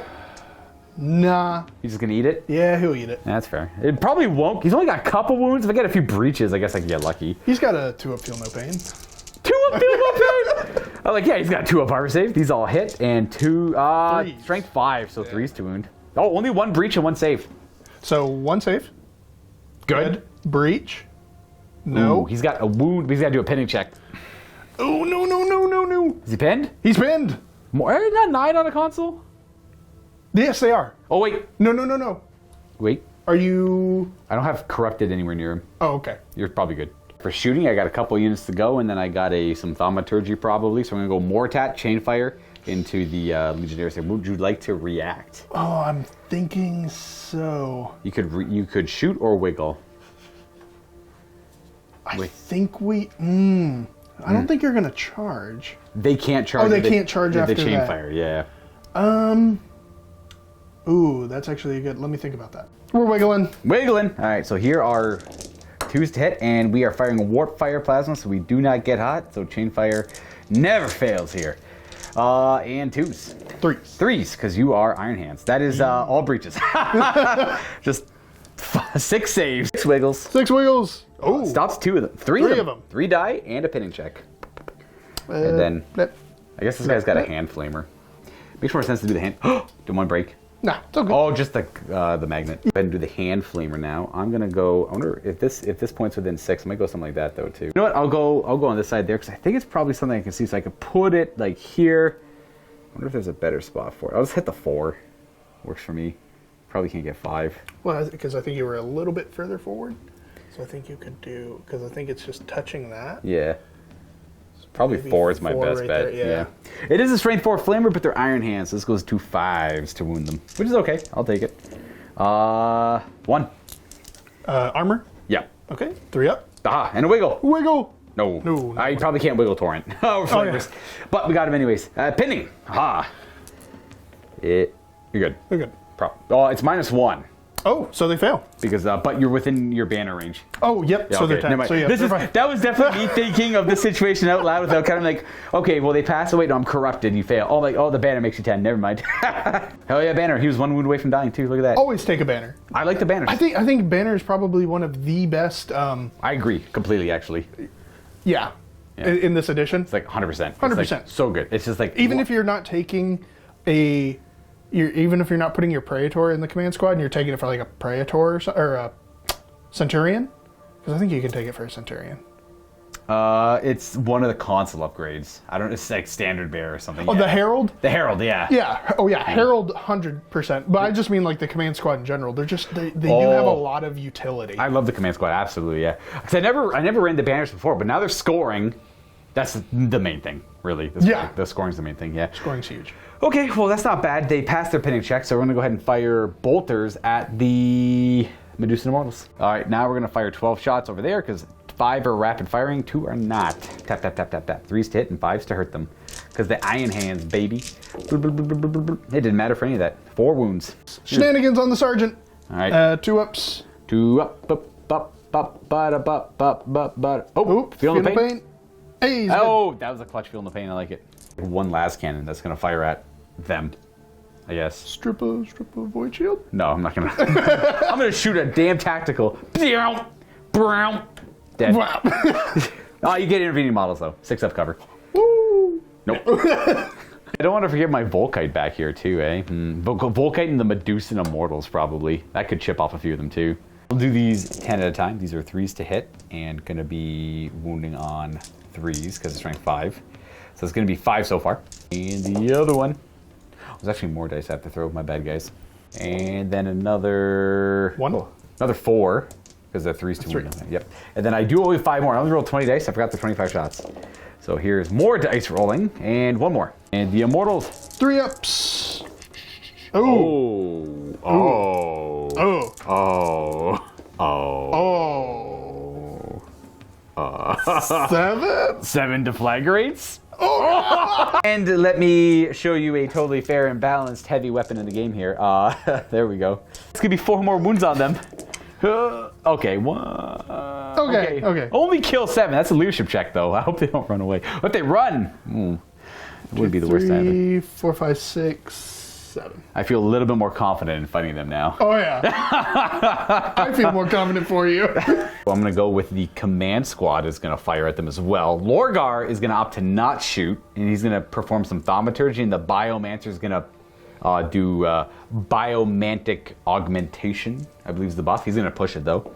He succeeds. And then Lorgar is gonna do thaumaturgy. It's only 6-inch range normally, but it can target them with the little twist we have. It passes. And let's see if I heal that chaplain on a 5. Nope. The Galvorback? I do. That's something. I'll take a wound back on that Galvorback. Using thaumaturgy to heal corrupted units has gotta be a grudge somewhere, dude. We got leadership. Oh, I gotta actually do the rest of the shots. They're all, I think all command squads have bolt guns. There's all their bolt guns. They're rapid firing. They only hit on 3s, but that's a hell of a roll. And 5s. 3. Yep. And No. okay, 1 more. Whap. Whap. All right, leadership time. We got a leadership on them and them. Stubborn 10. They're good. All right. And on home dudes over there, they are 10 because of the banners nearby. They're good as well. And I think that's kind of it. The Mortash is lingering with 1 wound over there. And everything else did. That was a pretty good turn of shooting. That was a very good turn. All right, we're on to charging. Can't charge here. Can't charge anywhere. Can only charge here. And I will charge here. Oh, Overwatch. We're going to use the nasty one? No. Okay. I charge that far. Bolt guns first. Pretty good hit. And still forced to wound. Looking at 4 wounds. And I'll go ahead and just roll the grav. And then roll the tough, just do the strength checks for me. Yeah, that's okay. No. Nothing. All right. Okay, so 4 saves. 4 saves. And 2s. Uh-oh. Doctors. Oh, 1 damage. I'm not gonna cheat. I'm not gonna cheat because I rolled it and I was like, no wait, their leadership 10 stubborn. I was gonna hold and reduce all their attacks. And I told them do it. Hold them for a turn. I even told them I'll delete the clips. We can go back, do it all again. No, I'm not gonna cheat. All right, fine. I'm not gonna cheat. Come hit me. Come break my will. Let's go power sword guy, I guess. Yep. All right, and they make their, so they're gonna make their charge. This guy's gonna go closest, boop, and then we'll take his wound with him. That's Lorgar. This guy's gonna go fight there. This guy's gonna fight there. This is the, what's his name's wounds, the librarian. Right, and let's hit them charging in. That's the only charge I have. I am gonna opt to fight the command squad first. Oh, yeah. To fight at this initiative now with your Praetor. Might as well get out of the way. Yeah, here. With the lightning claws in case he. 4s to hit. He's got a couple of hits. 5s to wound with shred. No. Okay, then I do all of my guys. Let's do my chaplain. Get him out of the way. 3 attacks. Mastercrafted. He's the chaplain, and it's instant death technically, but just 2-up save. You're okay. Good. And then, man, I wish I had the sword so bad. It would have been the tainted sword so clutch. All right, and then the 6 attacks from the Gal Vorbax. All I got here. 3s to hit. Not the best. I believe we're strength 6. We wound on 2s. None of them are instant death though, so they're all just 2-ups. Okay. No damage. Good. And then we go on wield. I'll get my power fist out of the way. Hits twice. Thank you, Crater. 2. Womp womp. That sucks. Okay. That is gonna be a perils on my army somewhere. Because I didn't do any. I did no damage. Holding. Power axes first. 5s. Wow. That's a good start. Damn. 4s. 3 of them. Oh, you are cranking wounds on my guys. Okay, take a damage. I lose combat, and then 2 attacks from the Machinator array. No. Take a wound on that same guy who just thaumaturge healed, and stubborn 10. That was a scary 6 to see there. It's got to put at the end of this turn. I have to do a perils somewhere on my army, but the twist says any perils is just 3 damage. With the Dark Brethren, I have no control where it goes, so I have to randomly figure it out. But we'll do that after this fight over here. Are you going to issue any challenges? No. I am with my Siegebreaker. Well, the guy right in front of him is going to accept it. Okay. Yeah, he's going to take it. The chosen warrior right in front of him. Let's go, brother. Lorgar will strike first. 7 attacks with the Luminarum. He's got 5 base, 6 for charging, and 7 for having the Luminarum is a one-handed Crozius. These hit on 3s with a reroll. Jeez. All right. And then these are going to be wounding on 2. Where's the sergeant in there? That's the only one I can... Sergeant's in the back. Okay, well, I'll put a wound on him, and the rest don't really matter. If I wound, that is. 2s. Okay, 4 wounds, but they're brutal too. So the first one's on the Sarge with his invuln, so he is dead. And then the other ones don't really matter. It's whoever you want to put them on. I'll just roll these. Dead. And dead. So he kills the Sergeant and 3 other guys. Boom. Oh, wow. Good job, Lorgar. Then the next initiative is my Biomancer. He's actually going to use Biomantic Rage instead of his Force Sword, so he's going to use a Psychic check to strike with... he's going to just sheath his sword and just rip you apart with his hands. Nice. He's good.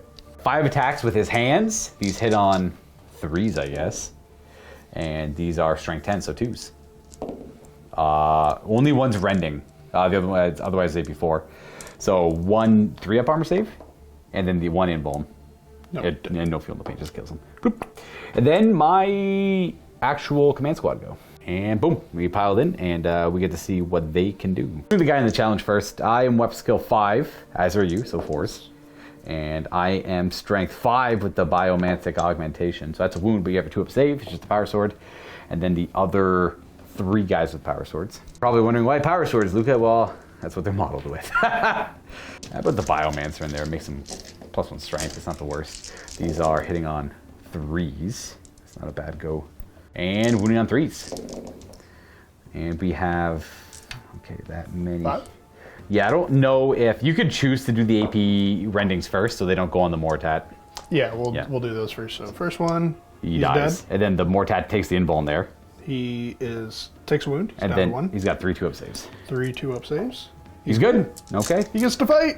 And then that's all. Only the not the Mortat, but the Siegebreaker. That's what it was a Mortat last time. Yeah. That's why I say that. 2 attacks with him. That's a hit.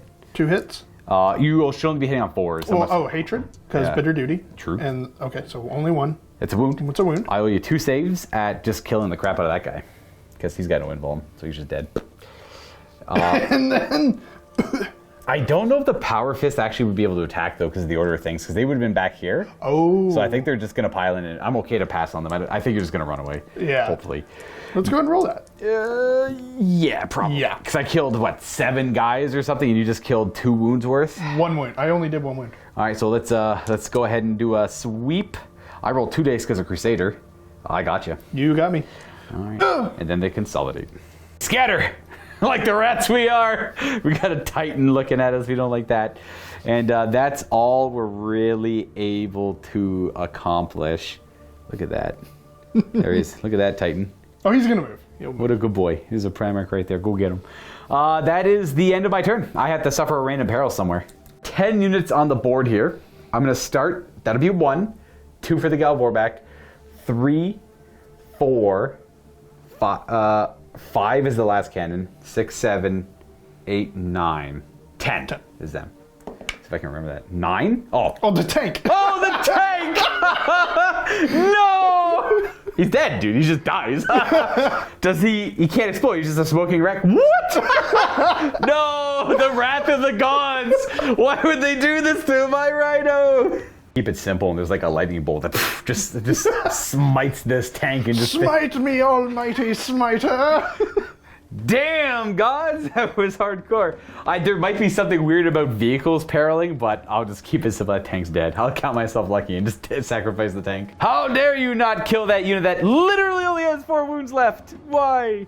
Oh, and then I owe you, or myself even, an It Will Not Die on Mr. the Lorgar. Hey, look at that. He's at 5 wounds. He's healing. That's a 6. That's cheating. There we go. Warhound Titan is going to scoot over this way. Boop. Bloop. Hello. Hello, Governor. Okay, I guess now's the time to take it out then. After that, this tactical squad's pushing up. Just push up. Mortat's going to join. Join this unit. That squad over there? Yes. Yeah. All right. And they're staying still? They are staying still. Yeah, I'm going to assume him joining doesn't take away their fury or anything like that. And they're staying still for sure. And the tactical squad up there staying still? Staying still, yep. All right, that's it. We did it. Oh, wait. This guy could... Well, I don't know if he can move through me. Probably No, can't, yeah, there's not enough room in there. So he's going to hang out right there. And call it shooting phase? Shooting phase. That was a fast move phase. I respect that. Man, I take forever on my move phase. I'm only moving the same amount of models. I don't know why I'm overthinking it. So we're going to start this off hot and spicy. The Warhound Titan's going to power up his Plasma Blast Gun right on that guy's head. PBG. That is a direct hit. That's going to hit him and the 5 guys around him without even needing to measure, thankfully. Should be 2s. Ooh. Only one breach? Only 1 breach. All right, well, I'll take a 2-up save on the guy in the middle. He's okay. And then Lorgar will take the breach. He's okay. Naturally, the Vulcan Mega Bolter didn't say it, but it was going to go to the... didn't say it on camera, but it was going back here on these guys. Do I want to... You will have cover from this. My gun is... going through things? Yeah. Is it going through the ruins or interfeeding models? the ruins. Okay, so 5 up. That's not bad. I'm probably going to wiggle this one still. Yeah. Evasion is what I'm looking at. And Vulcan Megabolt is such a cool gun. It's actually one of my favorite guns in Titanicus too. I love it so much. It's got so much versatility. 13 hits. You got void shields? No, you don't. You got infantry? No, you don't. That's a wound. Yeah, everything there wounds. Oh, that wasn't a wound, but There, now it is. It was 12 wounding hits. Heavy 15 on that gun. Love it. 5 up cover saves for the ruins. So that's going to save 3 guys. So that means we got 9 more to go. And we wiggled! Evasion! They're just dead, dude, pasted. Oh, God. That's a good amount of points killed, too. They're 360, and that's 45. Next. Tactical Squad will fury into the 4 dudes from here. All right, well, I can't do much about that. Hitting on 3s. Okay. Okay. And then 4s. Yeah, 4s to wound. I don't have fancy rules. Pretty good. Yep. You kill. Oh, I kill all of them. Oh, nice. God. Bolter fire. What's up? I knocked him a little bit. He's like here-ish. Going downtown, las cannons into... Mortat and the honored friend beside him. Both hit. All right, Both both wound? wound. I'm going to take cover save on the Ashen Circle. Should be a 5-up from the barricade. What is that? 3. He's dead. He is dead. All right, 5-up invuln save or dummy lift. Oh, he gets pierced. They are out of here. Okay, well, there's some more points for you. This guy is doing exceptionally well. Tacticals. He's got tactical and tactical violence. No, they did move though, so it's just 9 shots. 3s. 4s. Okay, 4. And trees. That's gonna get down one of them. Ba-ting! And then we have just a little bit more fire. 8 autocannons. The 2 in the very back aren't able to see them, so they will shoot down here. Try and lighten up Lorgar's command squad. Please go away. They've eaten a lot of firepower. You've only killed 4 so far. Yeah. It's a pretty nasty squad though. Looking for dudes. All hit. 2s to wound. 6s are AP good. So 1 AP good, and then that many wounds. And regular saves and how many 6s? Just the 1. 1, just 1 with rending. Well, these are all going to be 2-ups. I'm going to put these on regular dudes. Yep, their artificer armor does not care about the autocannons. And this is going to eat, does Lorgar want to eat his? Yeah, Lorgar will eat it. He does. That's not ideal. Those guys are going to fire. They're going to fury. Ooh, were they within 12? They are within 12. 12 shots. Trees. Ooh. 4s. Okay. That's 3-up armor. 2 die.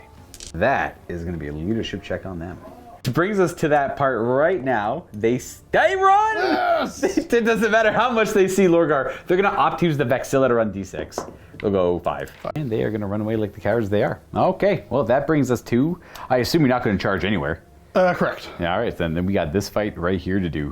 Go ahead with the Praetor first. I assume you're going to go with the same maneuver. Yes. And then I'll fight with all my stuff.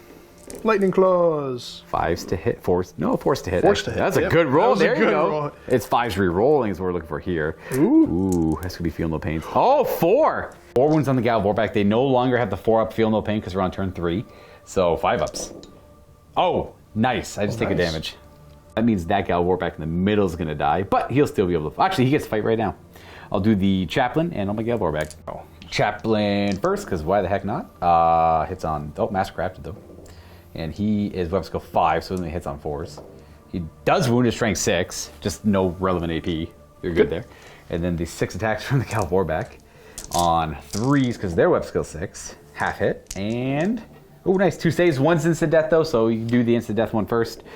He's good. 4 Yes. Cataphracti, and then... He's dead. He's dead. All right. Oh, we got something in there. And then we do Unwieldy. I'll get my Dark Martyr, not the Dark Martyr. There's no more Dark Martyrs, but I got a hit and a wound. Now, the 6 doesn't matter there. I'll take it on... Oh, okay. Good. All right. They're all strength 10, so it's Okay. all the same. And then you fight me back with your Power Axe and the 2 Machinator Ray attacks. They have to be separate just because they're Yeah. shred, so... This is the... 1 hit. This is the axe on the sergeant. Gotcha. Nothing. And then Machinator Array. Hit. Hit. Wounds, AP2. All right. That's a feel no pain. Crank that one. Damn, nice. That's tie combat. Yeah, okay.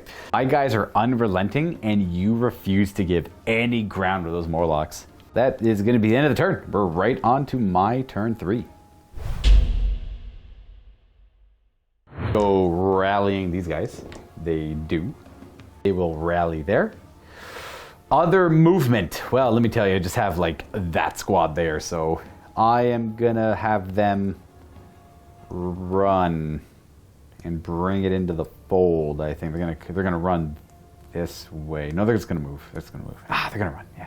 Run away. No advance. No prey escapes the wolf nonsense here. Don't really know where the. Actually, I have no idea where the most value for Lorgar is. I want to fight them at the ground level here, and hopefully just kill the 3 and sweep them because they'll fail combat res hopefully, and run away there, and then. But I could support the Gal Vorback over here and trust that they could do this on their own, which they should be able to. So I think I'm going to keep trusting the Gal Vorback, and I'm going to have Lorg. I would love to go for the Warhound Titan, but this is like a consistent kind of easy-ish kill, so I'm going to go for them, I think. We're going to move up and around there, and that is it for my moving. We're going to go right to shooting. I am going to start with my Volkite in the back there, I think. Not a bad target for the Volkite. It's a clean shot, so I'll put the 25 shots into them. Would you like to wiggle? I'll wiggle. All right. 3s to hit. Only had 20 shots there, so that's all 25. 3s to wound because they are iron hands. You know what? Your rule stopped one wounding hit. Look at that. Thank goodness. That's a hell of a roll, though, dude. 5, 10, 8, sorry, 13. Artificer shenanigans. Shenanigans. 1, 2. Oh, he's dead. Feel no pain. Because of a doctor? Damage mitigation. Oh, shrouding. Yes. Yeah. Makes his say, oh. I feel so dirty. All right, the rest of these are 3-ups. I'm starting to feel dirty. And then, boop, boop, one dies. I'll take a deflagrate. Bloop. Nope, nothing. I don't know why, like stuff like the artificer armor saving, it never bothers me. It bothers me. It's like I understand that's the mechanic, but it's it's just so feel bad because I mean how much firepower have I put into these guys? Yeah. Granted, they're all 2 up. It's all 2 up there, right? Yeah. But it's just like it's the fact that it's one guy with 1 wound, so you just have to fail it once. Yeah. And you're just like he just rolled 18. 18 2-ups. Like really, it's tough because like the difference on like the only time it really matters is when you roll the hard 2, and I think over there you only rolled like 2-2. So like it's not too big. It just slows the game down a little bit, but I don't mind it too much. It's not. I don't think it's as bad as people online are making it out to be. It doesn't make or break the game. It just slows it down a little bit. Sure, you can manipulate how shots go and everything, but you could manipulate you could put a melt-a-gun. If he has a sergeant out front, you just put your melt-a-gun 24 inches away from only that sergeant, boop, he's dead, problem solved. Right? There's also ways to manipulate it on the other end, if you want to try hard enough to do that, you know? Things like that. That you need like scimitar jet bikes and stuff like that for, though. You need the things that move really quickly, you can get around. Anyways, I digress. I got one. And I think we're done shooting. I guess I could put a few shots that way. They're going to do 5 shots into them. So, They ran. They ran. Sorry, 5 shots. Snapfires? Snapfires, that's it. Cool. Yeah. They ran. They're not in rapid fire range. We got 2 hits, though. 1 wound. Oh, take that. Boom. That las cannon down there, down the table at them. Let's go. 1 shot. 2. Boom. Leadership. Might be a 6-up. Do a 6-up save for me. Oh, you would have passed it. I was going to call that die as a save. You get a guy back. For what? Oh, intervening models. Yeah. Boom, boom, boom. Easy enough. That is going to conclude shooting. On to charging. I'm going to charge with the word bearers into your guys. I am going to do the super overwatch. Fair. So it's going to be 2 shots per autocannon. 4 shots per autocannon. 4, because they're 2 normally. They're 2 normally, yeah. Guess what? I make my charge. Oh, that's not a bad charge either. Can't quite get up there because you're encompassing the entire thing, but I'm going to crump you anyways. Visibility purposes, only this one guy up here can't see. These guys can all kind of see through varying degrees. And then there's a banner bear on that side they can see on the front 3, so all is well. We're going to figure out a way to resolve the gets hots afterwards based on how many ones you roll here. Oh, 8 metric butt ton of ones. So the way we're doing it, there's 9 guys with autocannons overwatching, and then we'll randomize it with D10s. Because like some of them could overwatch or overheat 4 times, right? So speeds up the game a little bit. These are 2s to wound, 6s are hot tamales. Looks like 4 rending. And then a bunch of... What do you remember what this reaction's called? It's the Iron Hand one. Spite of the Gorgon. Excellent. 17 wounds that aren't rending. 2-ups of varying degree. I will fail 2 of them. We have feel no pains for this. Lorgar's command squad, we take a wound on one of the guys. I will put it on... who do I hate the most? That guy, I guess. And 4 rends I'm going to do a couple times at a time on Lorgar. He is different. No. The Lorgar's command squad, not necessarily a friendly unit. We'll take a wound on that guy. And you had 10 ones, eh? 10 gets hot. 10 gets hot. Let me get 10 D10s. So we're going to go, the way we're going to number it is there's 8, 9, 10. There's 10 of the autocannons, right? 10 autocannons. So I'll just roll. Oh, hang on. Bolt pistol on the... He does not get hot. He does wound neither. Okay, good. So of the 10 dice, of the 10 overheats, I'm going to roll 10s. It's going to be 1 in the corner, 2, and then 3, 4, 5, 6, 7, 8, 9, 10. Super easy because of the position they're in. Yeah. Do 5 twice just to figure it out. So it's going to be 1, 2, 3, 5, 6. So it's going to be 1, 2, 3, 5, 6. So go ahead and do the, then I'll just do the other 5 afterwards. So go ahead and do, just roll 5, I guess, in a row quickly in succession. So here's 1, 2, good. 5, it's good. 6, it's good. And then there's a 3. It has to be 3. one more. Oh, he dies. 3 dies. 1, 2, 3. That guy. Haha, eat that, dummy. That weirdly gives me room to charge up there because I rolled a 10 on the... It'll be 8, though, after all the... 8 plus 1, so it'll be 11, 9-inch charge. Okay, then I got to do this one more time. And then any 3s I roll are discounted because that means he would have overheated more than once. So, no 3s. All right, so it's 1 again. He overheated twice. Oh, sorry. That was the 1. 3, and then go give me a 10. He's okay. Give me 2 5s. That guy's fine. And then a 7. All right, after all that is said and done, number 3's gun got too hot, took him out of commission. And then I charge. So we're gonna go boop. I don't think I want to charge up there. Even though I have the moon to get up there, it's not in my best interest because even if I win this fight, that guy stuck up there can't consolidate down. And when I move, it's gonna really slow this unit down. So I'm better off doing something like this. We've charged in. We've surrounded the Tech Marine and 2 autocannons. We are going to feed them some weapons. However, we're gonna fight over here first in case I get that Dark Favor. You get to go first with the Praetor. What is this 3? That's just a die. Eh? That was just a die, yeah. Gotcha, okay. So you're hitting on 4s. It's a damn good start with him. This Praetor is nasty with his Lightning Claws. 3 wounds as well. Get out of here. Shred. With Shred, yeah. 4 wounds again. All right, if I can get so lucky to get these Feel No Pains. He kills 1 and wounds the other guy to 2 wounds. But he does get to fight. Getting the Chaplain out of the way. Mastercrafted. The fact that this guy didn't have a sword might have scuffed this unit a little bit. 2 saves at 2 ups. There's 1 damage though, nothing too fancy. Oh, there, 1 damage on the Sergeant, I suppose. Yes. I'll take it, that's not bad. The Gal Vorback, who just died, hits twice. Wounds on 2s, because he's strength 6, and 2 up. Oh, we kill him! It's just the Praetor. Interesting. And now we fight at Unwieldy. Boop, you go, and then I go. Machinator Ray. 1 hit. Wound. Feel no pain.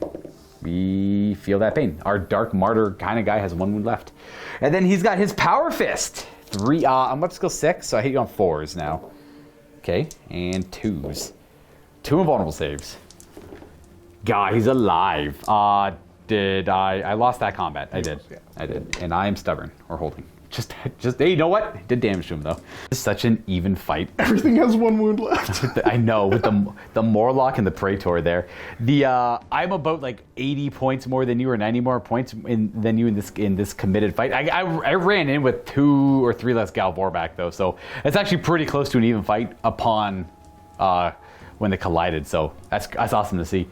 Okay, well, didn't get the Dark Favor, but we hit him pretty bad over there, so we have this fight here.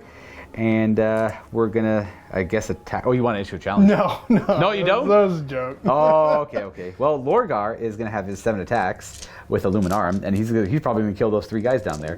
Mastercrafted. Yep. And 2. The Tech Marine probably doesn't have an invuln save. He does not. All right, so I kill 3 of them. That's there's only 3 down there. So that's gonna be it, pretty much. Because you can't fight me from up top, and I can't fight you from up there. So leadership for a sweep. You pass. Because your leadership 8? Yes. -3. Ha! Oh, do I get +1 combat resolution?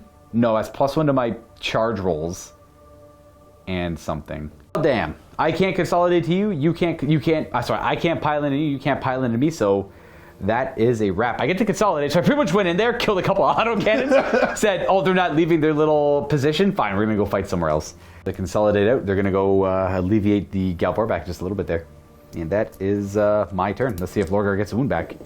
He does. He's back to full. It will not die. Start over here. Push! Push! Boom, boom, boom, boom, boom. Boom, boom. I did forget to mention, like I said, we discussed it last time. It came to my mind now. You get points. I usually play with secondaries as well on top of the main. I don't think it'll matter. Actually, it doesn't matter at all because the main one gives you so many victory points. The secondaries wouldn't matter at all. Hello, Warhound. So he moves 15 base. You can like run or push, push reactor and put power to the locomotives and double its move. And I assume it can't shoot if it does that. No, it can. Oh, okay, cool. What's the downside to it running? There's not. It's fast. So. Oh, just sometimes no reason to move 30 inches. Yeah.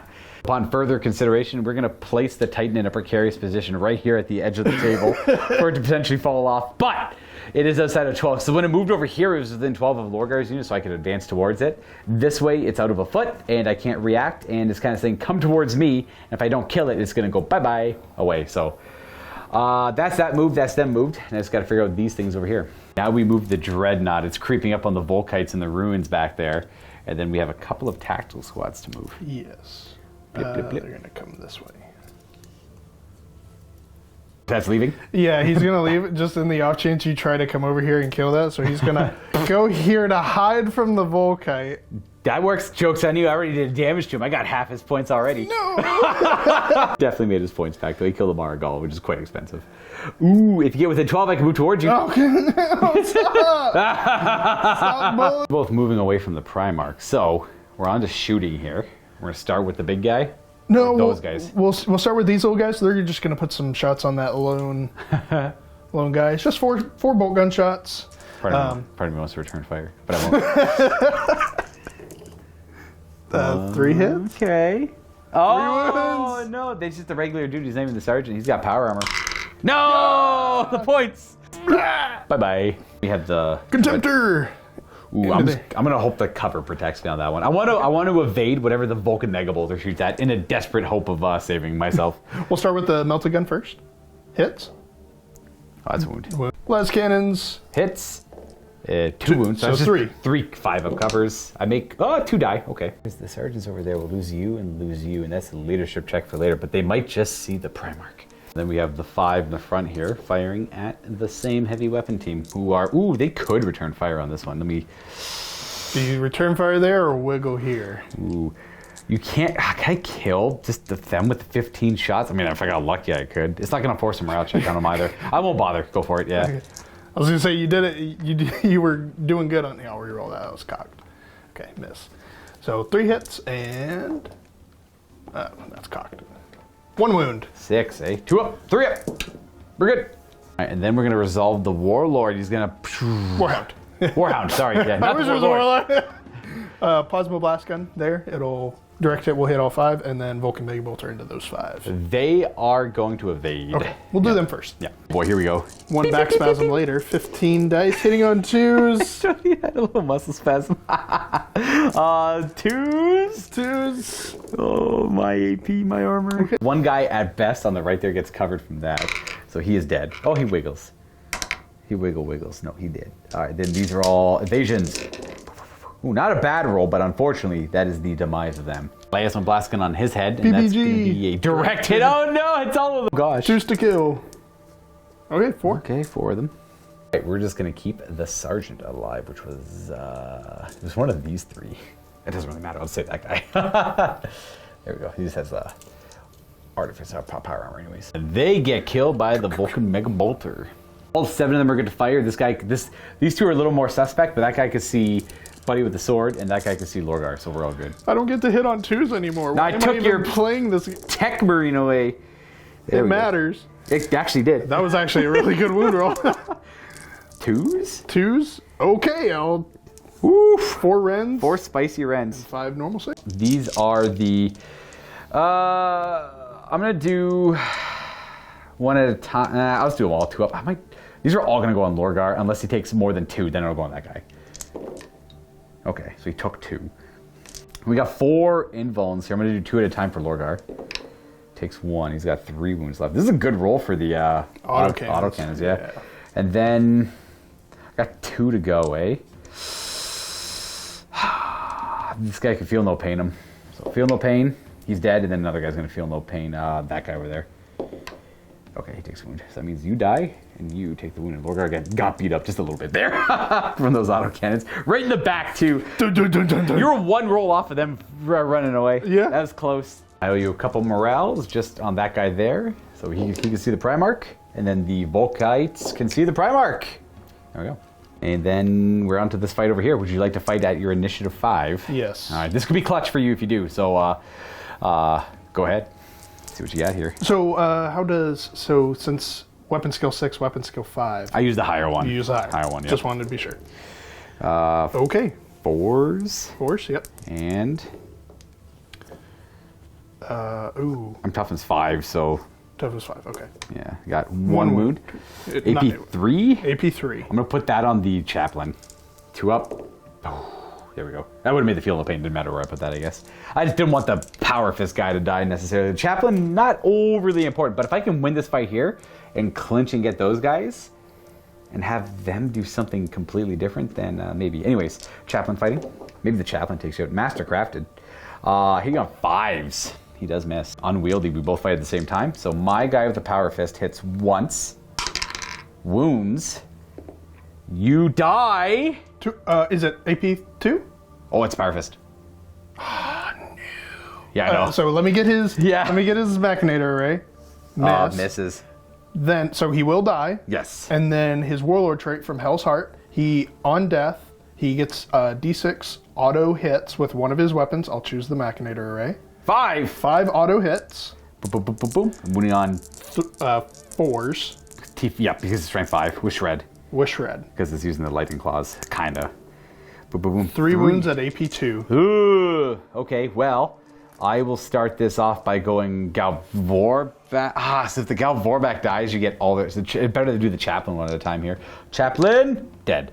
And then Galvorback, feel no pain. Oh, you got them both. The great equalizer. Boom, boom, boom, boom, boom, boom. That's really good for you. I was hoping to save some points there. It's like a final salute. Okay, that's it for the turn. Not bad. Not bad at all. I think the only option I really have is to go for this Warhound and hopefully like Lorgar one taps him. Oh, but I get my Dark Favor. It's gonna go on Lorgar. That's huge. That's nice. That helps. That's big. That's big. That's big. I gotta pick another Dark Favor target. No, I guess it'll be the Warhound. So might as well, I suppose. It's gonna bring it to turn 4 for me, and I gotta do some spicy rolls to get this guy off the table. We're gonna hope they have Dark Favor now, so their strength is higher. Their characteristic, I believe their no, because it's a modifier, so it'd be like strength. It still helps the power fist. They're strength 9 now instead of strength 8 against armor 14, so it could be a 5 to glance essentially. So we're skirting around the train with his 8-inch move, and we're just gonna go straight lines with the rest of the guys to keep up with them. That's where they end up moving. I don't have anything else I really get. That tactical marine. He's gonna reposition. He's gonna let the Primarch do the rest of the work. 7 to there, and then the other 4 to there. I believe that'll be it. We're gonna go to the shooting phase. I'm gonna start with this Volkite firing into your tactical squad. Gonna be an evasion. Here's 3s to hit. Okay, it's not a bad roll. And then 2 3s to wound because they're iron hands. Oh god, there's a lot of 1s. Stops one of my wounds though. Only 5 saves. 5 3-ups. Takes 1. And then wiggle. Wiggle. Evasion. Just a little bit. Not a single tick of damage there. We're gonna go to Lorgar's unit. They are not gonna bother shooting anything, but they're gonna do a couple psychic powers. Biomantic augmentation on the unit. We got it. And then we're gonna do thaumaturgy on the unit to try and heal them a little bit. We got it. So Lorgar, does he heal? He does. I don't know if that matters, but he does. It's kind of cool for Lorgar because he can heal with It Will Not Die and he heals with thaumaturgic thing. Sucker, thank you, yes. And then the Librarian doesn't heal, and that one Chosen doesn't heal. Oh, I got a wound on Lorgar, though. I'm gonna get a beautiful 1-tap here. I'm gonna declare a charge into the Warhound. Now, the Warhound can only react to models with wounds of 8 or more, or other, like, super heavies and gargantuans and equivalency, so... You're saying I can't Gorgon Spite the Plasma Blast gun on his face? You can't do nothing. But they did it in Betrayer. I know. It's not like the book at all. Not like the book at all. I hope not. I'm hoping I just hit a Luminarm on your leg and you just fall over dead. I'm gonna charge 7. I only needed a 6, but I get +1 because I can see myself. To the toe! Everyone to the toe! So we charge in there. That's my only charge. We're gonna go ahead and fight here first. Lorgar gets to fight first. Boom. So he is gonna have 5 attack space, but now he's weapon skill 7 or something. He's hit on 3s with the Luminarm. Brutal won't matter here because I'm hitting a vehicle. And the Void Shields won't matter either, luckily. I can use every hit I can get here. So, these are strength. I gotta double check Biomantic Augmentation. I think it only affects infantry, but let me double check. These all hit. So the Dark Favor on the unit brings Lorgar to strength 7 base. Luminarm brings him up by 2 to 9. Biomantic Augmentation does work on Primarch. So he goes to strength 10, and these are all Armor Bane. The first one, I need what, your armor 14? Front armor 14. So that's a pen, pen. Jeez, these rolls are hot too. That's a 13. That's actually nothing. And a... Damn! That's scary for me. 3 penetrating hits. He has no save against it, really. Nope. These are all AP2, so I need 6s. Nada. So just 3 damage. He's got 9 left. I need a Lorgar to spike like all 6s there to get big damage in. I could make something happen with these other guys, though. So this guy's going to pile in next, and he's going to use Biomantic Rage to attack with instead. He's going to try and rip the Warhound to shreds. Psychic check. He does pass. Biomantic Rage is a fixed strength, so it's strength 10, rending 4 up, so the augmentation and favor wouldn't work on him anyways. These hit on 3. Your weapon skill 5? Weapon skill 5. So, yeah, it's weird. Yeah, so this guy hits on 4s because he doesn't have the augment. But he got lucky. He rolled rather well. Notable Blade Master, the Warhound Scout Titan. Notable, exactly. What am I trying to do here? Strength 10, so I need 4s. But 4s are also rending, so that means every 4 up is a pen. 2 pens, because it's going to go up to at least 15 on the rend. And these are AP. Oh, only strength? 4. That's just okay. nothing. So just 2 more hull points, because these do nothing to super heavy. So he's at 7 left, and then Power Fist? I don't think the strength 5 power swords. No. Because of the the strength 14. 6. They're strength 6 with currently, but they can't do anything. But they'll pile in. They have to pile in. They can't not pile in. Pile in their 3, and then what initiative are you? Initiative 4, I believe. All right. Well, then that goes before my power fist. 3 attacks. Weapon skill 5. Nope, that's a miss. You get stomps at the end, I believe, too, yes. though. Yeah, okay. So these guys are going to pile in. You're going to go about 3 this way, and then you're going to come 3 in this way to get within 2 of Lorgar to attack. So the big thing here is they have 3 attacks each for charging. They're currently, you can't, you do order of operation for all modifiers, so +1 strength from the, so you always multiply the strength first, it goes strength 8, +1 strength for the rage, +1 strength for the dark favor, so they're at strength 10. They hit on 3s because they're weapon skill 6. Hoping to roll rather well here. And we need 4s to glance, 5s to pen. We got a pen and a glance. So the glance just does that, and then this is nothing. So 2 more damage in total. 5 hull points left on this guy. Now he gets his like Titanic stomps. 4 attacks. Yep. It just gives you like a second attack phase. There we go. You do hit me on 5s. I'm weapon skill 6 on average. There's 1 4 in there. There was 1 4? Yeah. Okay, so it was only 2? Yeah. Okay. 2 wounds at AP 2. Well, guess who's eating those? The Primarch. He's down to 2 wounds left. All right. Well, winning and losing combat does not matter here. And then at the end of the combat, so it's a tie. This guy's going to pile into there. This guy's going to come around this way. This guy's going to go to the feedy. That guy's going to go to the feedy-ish. And then that is kind of it. I did quite a bit of damage to him, down to 5, so I don't take a peril somewhere randomly. For the Dark Favor. And I think that is the end of my turn 4. We're on to turn 5, potentially the last turn of the game. But does Lorgar die? He does he does keep his wounds. He's got a 4 up, it will not die. Basically just gonna be this Contemptor moving over that bloop, hop, jump, and a skip. These guys are gonna sit here in Fury if they need it. What about those tacticals back there? Sitting there to Fury, the running... And homeboy here is going to book it. Yep, so he obviously the Warhound Titan can't be held up in combat forever, so he is going to opt to leave this nonsense. Bye-bye. Here, I'll do the nose to nose. Nose to nose, kind of like, you could go a little bit further than that because of the angle of the measure there, but like, you can go pretty much right up to the runes here. He's kind of in the Kratos mood so he can stay still a little bit safer, so he's just like, bye-bye, boom, boom, boom. I knew this was going to happen, I tried to one-tap it, I get it down to 5? 5, which is really good. I just needed a couple of 6s on the Power Fist or to get an extra D3 damage. I almost got him. Yeah, almost. Very close. It was pretty spicy. Okay, that's not bad. Not bad. I'll take it. And he can still shoot afterwards if he needs to. He's not going to. Yeah, I will. I think that's probably... Oh, he's not going to shoot? No. Oh, okay. Well, I assume you're just going to finish those guys off and that guy off over there. Yeah, I'm going to try. For the Legion. Fury. Okay. That's what he gets for running. 4 wounds. He's dead. Ooh. He tries to take a better position. Sad day. And we got this guy firing up here. Melt a gun. Boop, boop, boop. Hits. I guess I would evade. No wound. And then the Leia's. 2 hits. 2 wounds. Cover and evasion. 1 damage. 2 guys left. And 2 guys are going to Fury. 2 dudes. So 4 shots. All right, pretty not good. Bad. Hand 4s. Okay. Wow. 3 ups. And then a 2 up at the end. We're good. Then you're gonna... I'm like 99% sure he can still fire because he's fast. Oh, but you want to err on the side of caution? I want to err on the side of caution. That way, I mean, it's two dudes. Yeah. So it's not some like, oh, gamer, but it's like, there would be somebody in the comments that's like, you can't do that. It's either move halfway across the board or shoot. I guess, yeah. I wouldn't be surprised if that was true, too. I would see it either way. It doesn't matter. Didn't really look too heavily into the rules. It's a fast vehicle Titan thing. But this guy's going to declare charge. Oh, I got to do leadership. They are, good. No matter what, with the one, they're good. Go ahead and roll the charge up. +1, -2? Maybe? So it's a 7.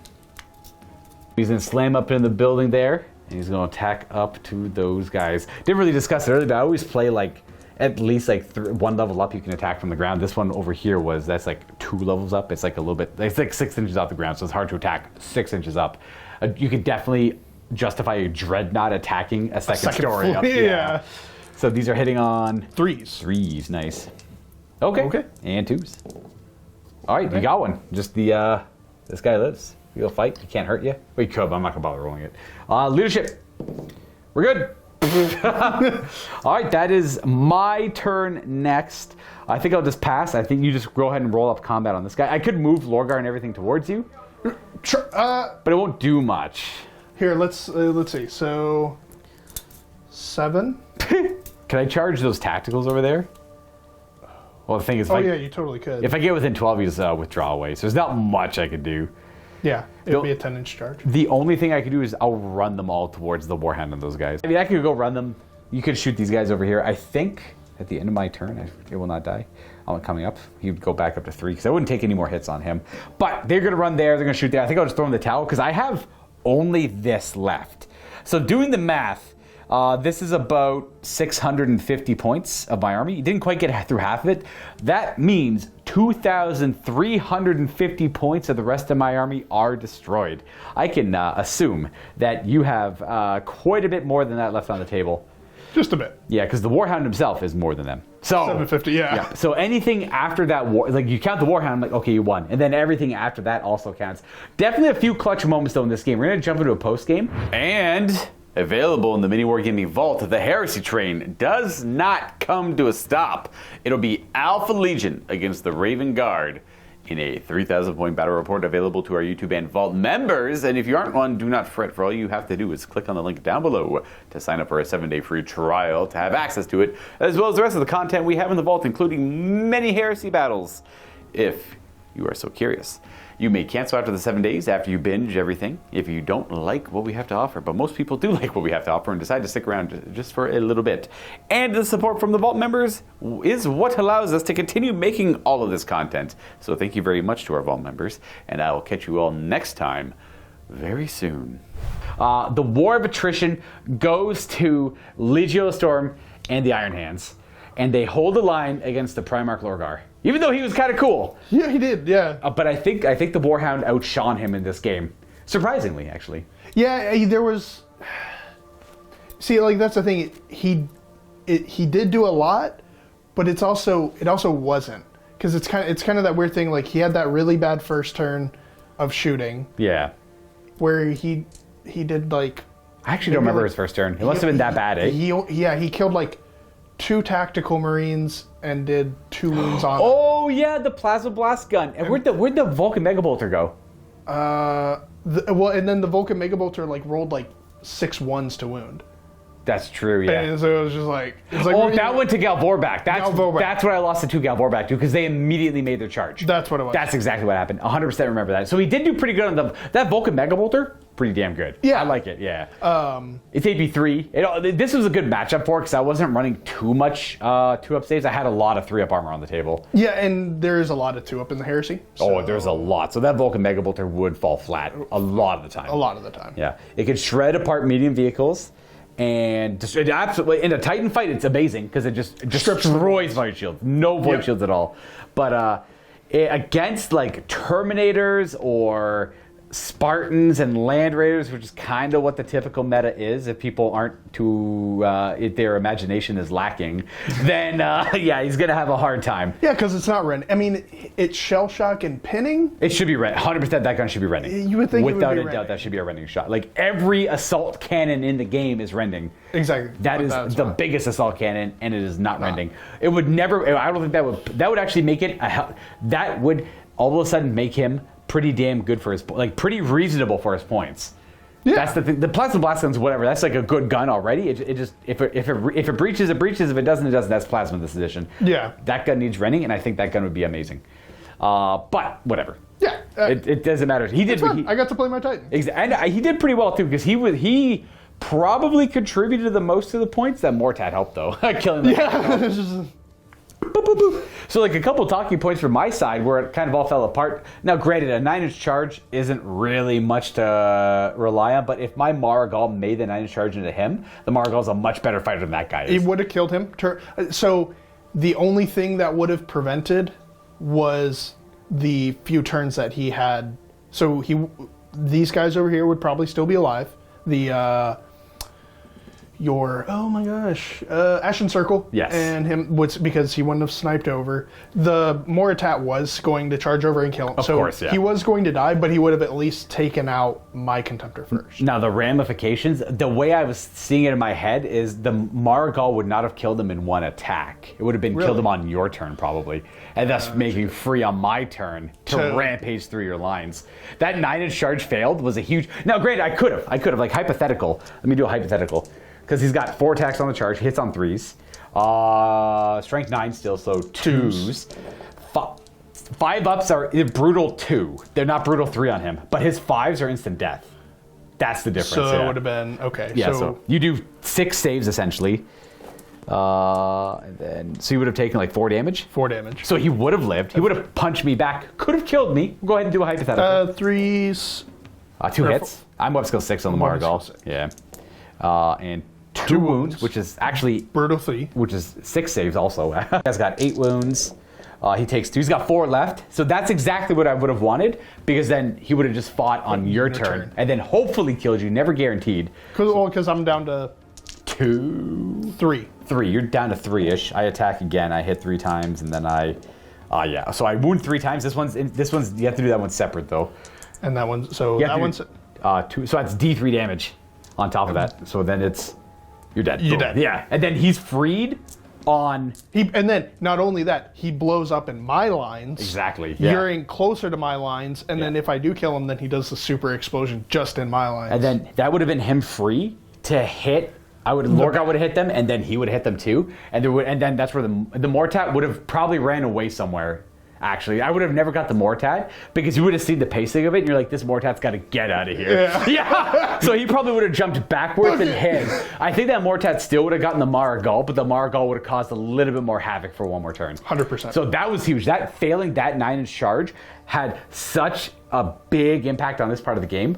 And then that was the only thing that could have flipped for something better. Obviously, I could have one-shot the... But it's hard. That was definitely not doable. Yeah. Not easily doable. But it was kind of cool to see how powerful Lorgar is. Yeah. Yeah, I think it would... Because if he was treated as a normal vehicle in every other way, you would have killed him. Because he's... I think he's only armor value 11 in the back. Oh, well, he uses the old Walker rules from the previous edition. Yeah, so I know. Front, that's what I'm saying. Like, if he was just like a normal vehicle, where you're always hitting the rear. Right, yeah. I don't mind hitting the front, though. I like hitting the front. He can kind of walk around and defend himself. It's kind of right, because, like, you can't see them at your feet, exactly. But you always know to be to their front. They kind of like walk around, exactly. Yeah. I can see you guys. don't attack my back, right? Yeah. So if I just cranked a couple of 6s on the vehicle damage table, that would have been like 2 or 3 D3 damage on the extra damage. We had 5 wounds. 5 wounds left. So I needed 3 6s after everything was said and done. So that's the only difference. That's not too bad. I only rolled about 8 dice, so I would have only gotten like 1 6. So even on average, I don't one-tap him, but there's always the potential. That would have been clutch, but that's okay. I wish I made that 9-inch charge. Otherwise, everything else went exactly as it should have kind of gone. I didn't expect the Volkite to hit the Oh, yeah. The Medusan Immortals. That was brutal, dude. Lost 7 of them to a random, like, 5-man Volkite team. And then, obviously, Lorgar just cleaned them all up. They didn't even stand a chance. Yeah. That was, because I was like, yeah. I was worried. I thought they were going to hold for, like, 2 or 3 turns because that 3-up invuln save over and over and over again. Exactly. That was just brutal because I rolled out. I was like, oh, it's okay. Well, I'm generally pretty good about rolling feel no pains, and then I was like, oh, none of them. Oh, not a single one. Yeah, that was a big twist. That was a big twist. That Volkite team actually was super. They were probably my MVP because they gave me the first Dark Favor by killing your Volkite team, and then thus giving the Galvorback the strength to hit your Morlock team as they did. Yep. And then after that, they freed up the Medusan. They cleaned out half the Medusan Immortals as well. On top of it, they did really, really well. Favorite combat. I love that.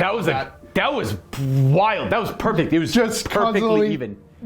Doing a little bit of damage until finally we all died. We all died at the same freaking time. I love that. That was amazing, dude. That hold the line, very critical. Yes. Yeah. Oh my gosh. You'd be crazy not to hold the line against Galvorback. They are very powerful. Rage 2 is nuts. Yeah, just because of their toughness, their save, feel no pain, unless you have a lot of AP3. Yeah.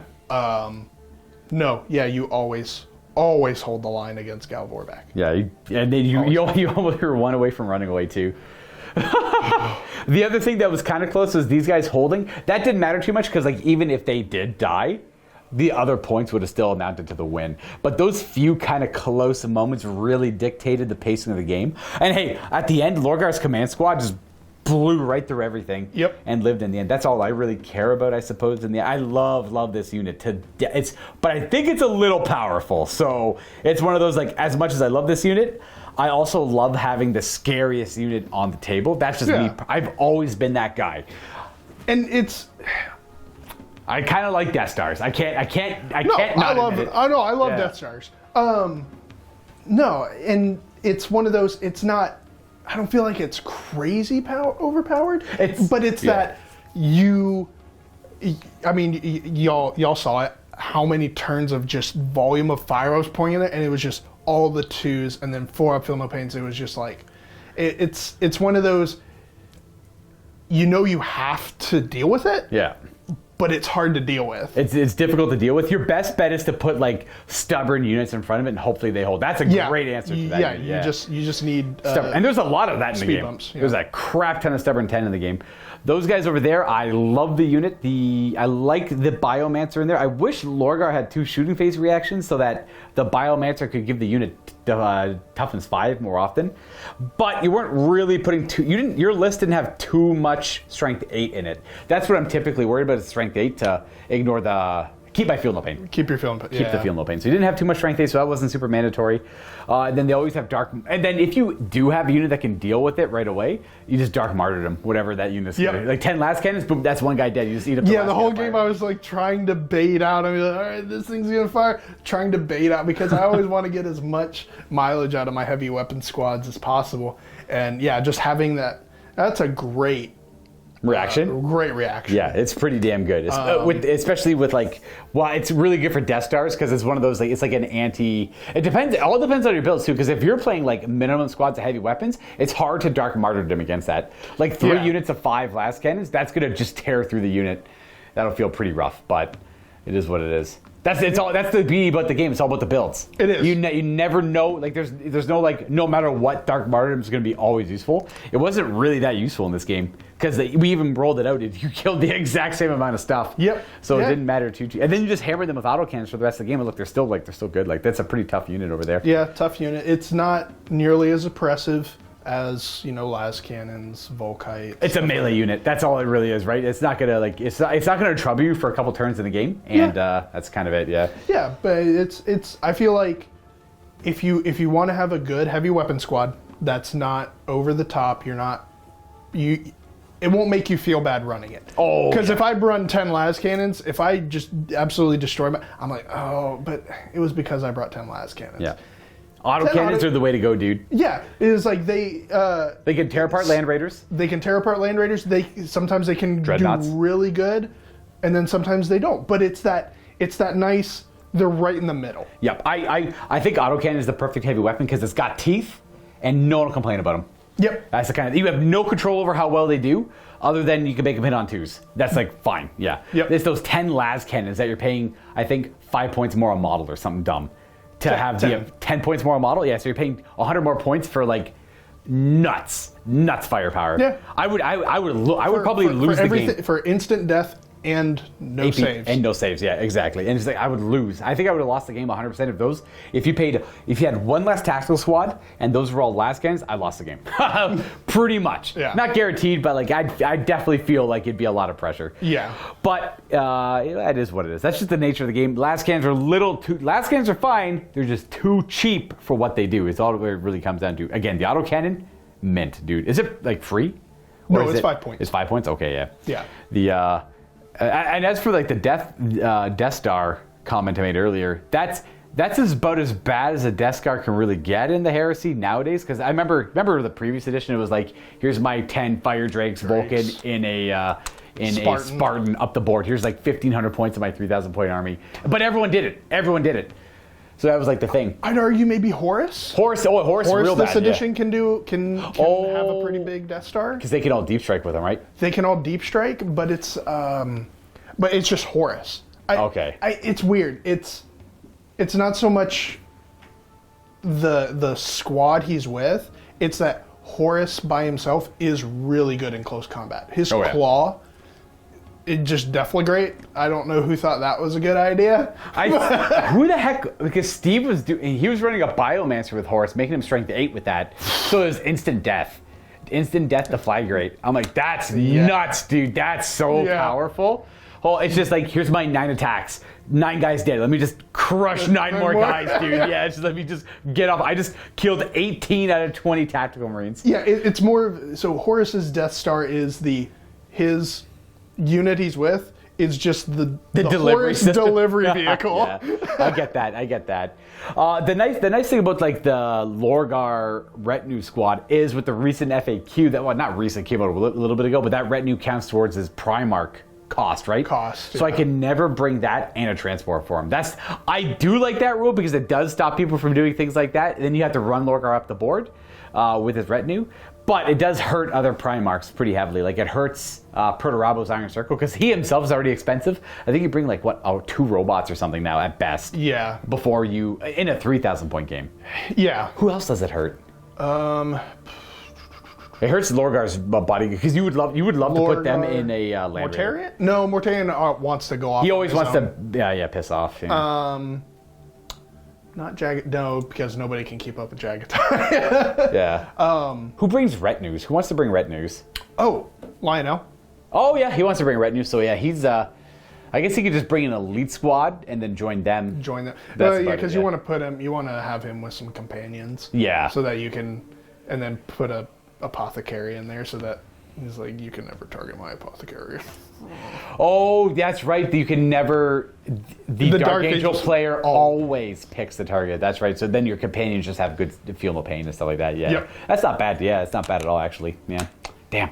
Well, that is about it for this game. That was an outstanding game of Heresy. I loved the inclusion of the Warhound, and I got to play with Lorgar. Anytime I can play with Lorgar and his retinue, great time. But I know it's a little strong, so I have to like hold off on it. So I only get to bring it out during like justifiable games, essentially. Primarch on Primarch or a cool Titan. Yeah. Yeah. Not that the Titans are overly strong. It's just it's like he's effective on turn 1, but he wasn't effective on Lorgar was effective on turn. I think he started popping off on turn 3 or 2 or something. Yeah. Yeah. Yeah. And I couldn't kill that damn Titan. Well, yeah. So like that's the thing. If I had been any bit more aggressive, if I had moved him over here or anything, this Titan would be dead. And then you would be win. I would have won. Yeah. He had to hide away. He's like he had to. And I apologize because I know that's not always the most fun. I caught him right away.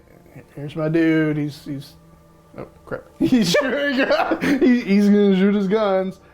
But yeah, it's just I had to because it's one of those I want to make it fun, but I don't want to just be like throw it away. I wanted to make sure I didn't have too much like let me Volkite your shields down, then like 10 las cannon, you're Titan off the table. Yeah, right? I didn't want to make sure. I wanted to make sure I didn't do anything like that. So I think this was a damn good game because of.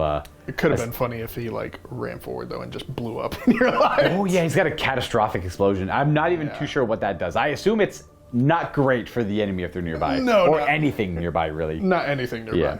I like that. I like the new Titan rules. I just wouldn't mind. Like, I honestly, all to make him more effective.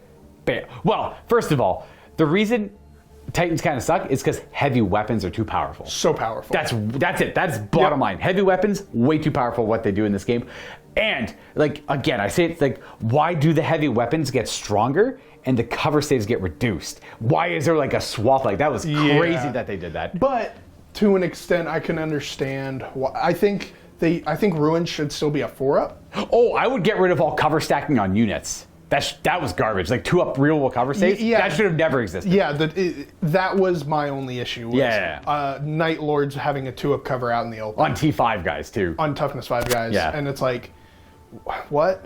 Yeah. Now, I would feel much more with 4-up for ruins, 5-up for other terrain and stuff like that. So, you know, because even if stuff gives you +1, I don't mind 3-up cover save because that's armor. I would cap cover at 4. I would have a weird rule in the game because like skirmishers. So that's kind of how it is now then. Yeah, exactly. It is true. Skirmishers can get to a 4-up. I would just like to see other units get to a 4-up cover save easier.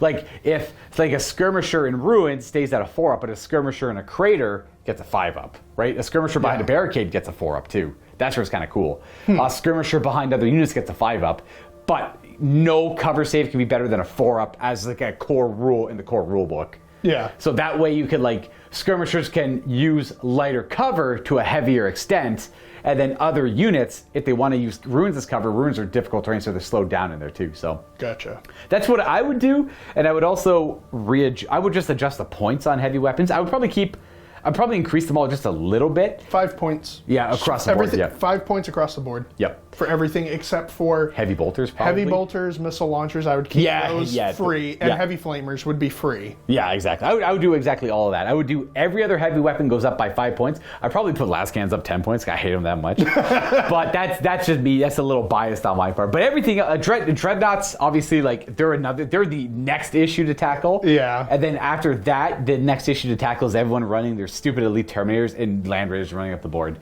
Like that is also a really obnoxious build that's hard to beat. So, yeah. But that doesn't bother me as much. That one doesn't bother. That's fair. Yeah. It's like I understand what it is, but it's one of those they have to get out sometime. That's true. And then you got the heavy weapons to deal with. And then I have my heavy weapon teams. It's just if you touch the heavy weapons a little bit too much, then that's the problem with war games. It's kind of like no matter what, there's something next to try and fix. Yep. So I'm not saying like this game's fine. Nothing needs to change. The game is fine. I would like to tweak those things a little bit, but then the meta changes, and all of a sudden Land Raiders and dudes and then Death Stars come back essentially. Yeah. And then another thing, people don't complain about it as much, even though it could be a serious issue. A whole army running a whole recon army with a bunch of everybody running Nemesis bolters, just sniping things. Yeah, that's I think that must be like I keep saying it and like no one's playing it, but it's got to be the strongest list. Yeah, it's the Imperial Fist Hammer Strike unit. All their troops are recon marines, like minimum squads. Deployed all over the table. They look for every augury scanner on the table, kill every augury scanner, deep strike, win the game. Yep. There's nothing you can do about that. There is zero interaction there. Well, it's just the fact that it's rending 5-up. Unless you have a bunch of heavy vehicles like transports, you'd probably be okay there. Yeah. So that'd be a counter to it. But precision shots, rending 5-up, pinning. Yeah, it's what do you do against that? And then the fish just hit on 2s with them across the board. They're all bolters. Yeah. The fists do it the best, and then once they've picked off all the important targets, then Sigismund comes in with the Templar Brethren or Rogel Dorn with their 3-up invulnerable save Tartaros Terminators. They could have Tartaros Terminators with a 3-up invulnerable save with Solarite Gauntlets or Thunderhammers even if they want to. Yeah. Brutal. Put a chaplain in there. Yeah. Good luck. It's absolutely monstrous. But that's what people can do. Doesn't mean they should do never. It, you know? You should never play Horus Heresy that way. Horus Heresy, if you and your opponent are not having fun, you're doing it wrong. You are not playing Horus Heresy. Correct. You might as well play 40k. No, that's like really. It's like this game is written. This game is meant to be enjoyed, right? Like it's supposed to be like, yes. My gripe with the cover and the heavy weapon things is they speed the game up a lot because you're just like no matter what. Like, this game kind of ended on turn 3. But it was even both ways. That's fine. I want to see the game last until turn 5 and 6. I want it to be like this on turn 5 and 6, which is kind of what we ended up with, I guess, in a roundabout way. But it's just increase the cover saves a little bit, but cap in the core rules what you're able to accomplish in a cover save. Make the heavy weapons a little bit more expensive. Maybe make the land raiders a little bit more expensive because I think they're a little too cheap for what they do. Make all special terminators a little bit more expensive. Then we'll start seeing. The thing is, the special terminators are too cheap. Not the Death Shroud. Definitely not the Death Shroud. But things like Justair, Varagir, Red Butchers, make them all more expensive. Then you'll start seeing Legion Terminators. Oh, no. I was saying like Red Butchers need to be cheaper. Oh, they're bad. Okay, I didn't know how expensive they were. Yeah. They are the worst Terminators in the game. Because they are exclusively close combat. Right. In Cataphractii plate, and every unit in the game hits them on 3. Treats them as weapons. That's the most ridiculous thing ever. There's no point. What's the? And they're initiative 1. How many points are they with their like a good build? They're 50 points each. Okay. Minimum. Okay, yeah. Oh, that's with 2 power axes. Yeah. So they're at initiative 1. Yeah. So I typically like Varagir. I think Varagir are a damn good Terminator. But they have no range capabilities. Oh, they can if they want to. I like to go double specialist weapon on them because they have the flexibility. But they're 60 points a model in Cataphractii plate. But they're pretty pricey, but they get the job done. They've definitely got the job done for me quite a bit because they just have so much flexibility in what they can kill. And then their weapon skill 5, 6 on the charge. So they don't. When they're getting hit back, their weapon skill 6. So they're not the weapon skill 1 the Red Butchers are at, right? Yeah. That's where it's a little suspect. That's what makes them a little bit better. But I think make the specialist guys a little bit more expensive. Then you'll start seeing. I want the game. This is again, take what I say with a grain of salt. I want the game to have more tacticals, more Legion Terminators, more dreadnoughts that aren't oppressive. It's like Brutal 2 or something. I don't know. And bringing 1 dreadnought, 2 dreadnoughts to a game. That's fine. Fine. Yeah. That's not. There's definitely like 2.